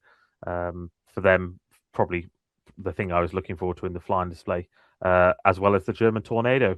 We had that confirmed for the flying display, German Tornado and Typhoon, which would have been really nice to see. With a fighter meet theme, with a lot of different fighters confirmed, what we were going to do on the static display is have a chronological row of aircraft. So we had some aircraft from the Great War display team planned, into some World War II fighters, into classic jets, and then into modern. So the kind of what I was hoping to achieve with a parking plan was a row of World War One all the way up to F-35 of this is how aircraft have evolved. That would have been quite a science, yeah. Not nice to see. Of course, we had some, other nice aeroplanes. So the Belgian Air Force, it's their anniversary this year, so we were planning to do a pairs display with their NH90 and the historic helicopter Sea King. That's in Belgian colours, so a pair SAR display, and lots of other nice things. But I don't want to talk about too many things that we hadn't announced, because of course we're going to try again for next year. Keep them in the back. Yeah. And it was really when we told all the participants about the cancellation on that Friday morning. It was really nice. So my team were emailing out participants, our contractors, etc. And the messages we were getting back of support of RIAT 27's already in the diary. We hope to be back, was really, really pleasing for us. And that made that Friday a lot of a nicer experience. Obviously there was that huge disappointment, but people spinning into the we'll be back in 27, etc. But yeah, there was some nice airplanes on that list. Lots of debuts. Croatian Wings of Storm were coming back for only their second UK appearance, 10 years since they made their debut, and they've now got a smoke system fitted to their aircraft, so they would have been really nice in the blue skies as well. Indeed. Well, as you say, let's not dwell on it. Let's focus on 27. Peter, thank you very much for joining me. Thank you for that recap of your highlights of the last few years at Air Tattoo, and very good luck putting together one of your stunning flying displays and static displays for 2027. Yeah, look forward to seeing you, the team, and all our visitors back at the show next year. Well, thank you very much indeed to Peter Rioch, RIAT's Head of Air Operations, for those really interesting insights into both the shows that he's been involved with personally and some of the plans for this year, as well as looking forward to 2027. And of course, we look forward greatly to working with Peter and his colleagues on the permanent staff at Douglas Bader House and the myriad RIAT volunteers this time next July. It can't come soon enough. It really can't. And well, we hope that today's broadcast has made up in part, at least, for the disappointment that, of course, has accompanied the very understandable cancellation of RIAT 2026 this year. But there are, I'm sure, some fantastic shows still to look forward to. Now, while that interview was playing out, I did keep half an eye on the live chat, because Ben, just before we went to that interview, did invite you all to mention some of your highlights. Now, pretty much everything that was mentioned was from within the last 10 years or so, and most of it was from within the last 5 years. But there were some very worthy displays that were discussed. The oldest one that I saw flash up was the final appearance in the UK of a Nighthawk in 2007. Oh yes, it was, yes. Also mentioned Swedish Air Force SK-60. Ah, now that very nearly made my 10 as well. It was bubbling under. The only reason it's not on my list is because I saw it somewhere else the following year at sunset with a live orchestra. And but I really should say that SK-60 display by Nils Schillström in 2023, I think is the most genuinely beautiful jet display I've ever seen in all my airshow attendance. Just stunning. So yes, look that up on the back catalogue. Austrian quick reaction alert demonstration from 2022. That was another one that I saw mentioned, and Vulcan in 2015. Little surprise that has been brought up. Absolutely. And then frankly, almost all of the Fastjet solo displays that we've witnessed at RIAT. Hello, Air Tattoo Dog. Air Tattoo Dog is back. He's clearly into the Fastjet solos. He really is. Talking about. But we've had such a high quality of Fastjet solo display over the last few years. It's very difficult to single out individual displays of merit because they are all so good nowadays, and they have all got a mention in the live chat. I bet the Danish F-16 final display F-16 inevitably did. Belgian F-16 Lovely. did. Spanish Typhoon did. F-15QA did. And I think a couple of others as well. Italian C-27, not a fast jet, flies like one. Yes, I really enjoyed the Austrian QRA demo because I enjoyed doing the sort of presentation of that and getting the pilots to record mock radio calls to play out, to give it a little bit more of a sense of it being so operational and the kind of thing, albeit in an obviously stylised form, that would actually happen on a QRA scramble. So yes, more of that please. The other thing I spotted on the live chat is Chris, who's so often in the live chat, a wonderful moderator, asking Ben what he made of Antidotum Airshow Lesno. It was awesome. It almost defies description to me. You know, there are elements of it that are, you could say, almost fairly standard airshow elements, daytime displays basically, but almost all of them were made special by the whole atmosphere of the event. And then just things like the Wizz Air A321 Neo, not just doing a display routine, but accompanied on one pass by daytime pyrotechnics being fired in the Wizz Air corporate colours. I mean, just an amazing degree of imagination. That's before we think of the violent storms and the crowd evacuations and the you know, and the sheer emotion, the sort of visceral feeling that the finale displays and all of the Twilight displays, which thankfully we did get to see most of on the second main show day, brought about. Yes, a superb event. And I wrote about it in the magazine I edit, but the emotion I would, or the feeling I would sort of put across to everyone is, if you think you'd like to see it, just go to it. There's no description really that that does justice almost. So yeah, that's my verdict. And if we can possibly whet your appetite any more than Ben has just done, we have a programme on the streaming service released just in the last couple of days. It was Wednesday that we released this programme. It's all of the highlights from Antidotum Airshow 2026 with commentary from Ben and I. There's some amazing drone filming from the drone team out there. Oh, yes. It's very hard to describe as well. I mean, I sat watching quite a bit of that in the cabin after I'd come down from the roof in advance of the approaching storms, and it took my breath away. So welcome to Antidotum Airshow Lesno. This is a show where you see a little bit of everything. Lesno certainly does not disappoint. I can't wait for the next few hours to unfold because this is an airshow like no other.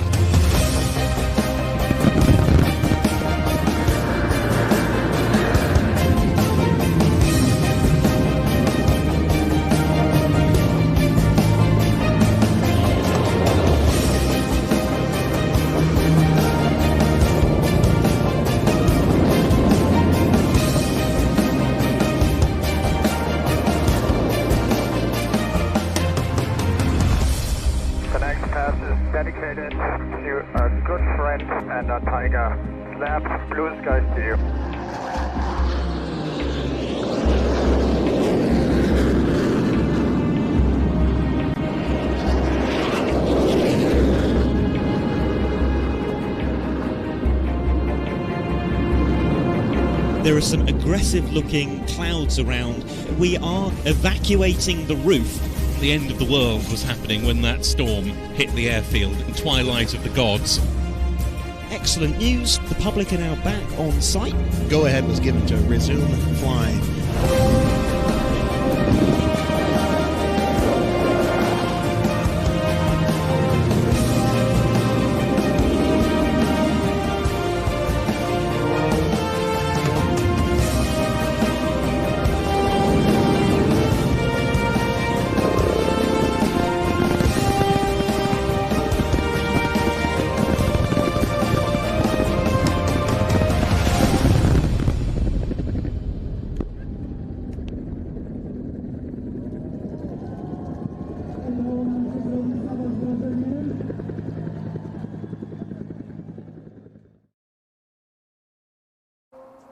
Fantastic memories there of Antidotum Air Show Lejno this year, just as I'm sure that RIAT 27 and beyond will provoke more fantastic memories in the years to come, Adam. Indeed, and if you do want to see that programme for which we just played out the opening sequence, it is available to watch now, newly uploaded to the PlanesTV streaming service, 2.5 hours of action and the material carefully selected to take advantage of the best weather conditions for each display that we saw throughout the 3 days. One other question on the live chat. The most important question of the day. Indeed. David asks, does Air Tattoo Dog have a name? Yes, his name is Air Tattoo Dog. And with that, we say farewell from this alternative to RIAT 2026 on behalf of the team from PlanesTV. Hope you've enjoyed it, hope this has rekindled some Air Tattoo memories for you, and hope it keeps you talking until Air Tattoo 2027, next year's edition of RIAT, comes about. So from Adam, from Ian, and from all the team here, it's goodbye, and thank you so much for being with us.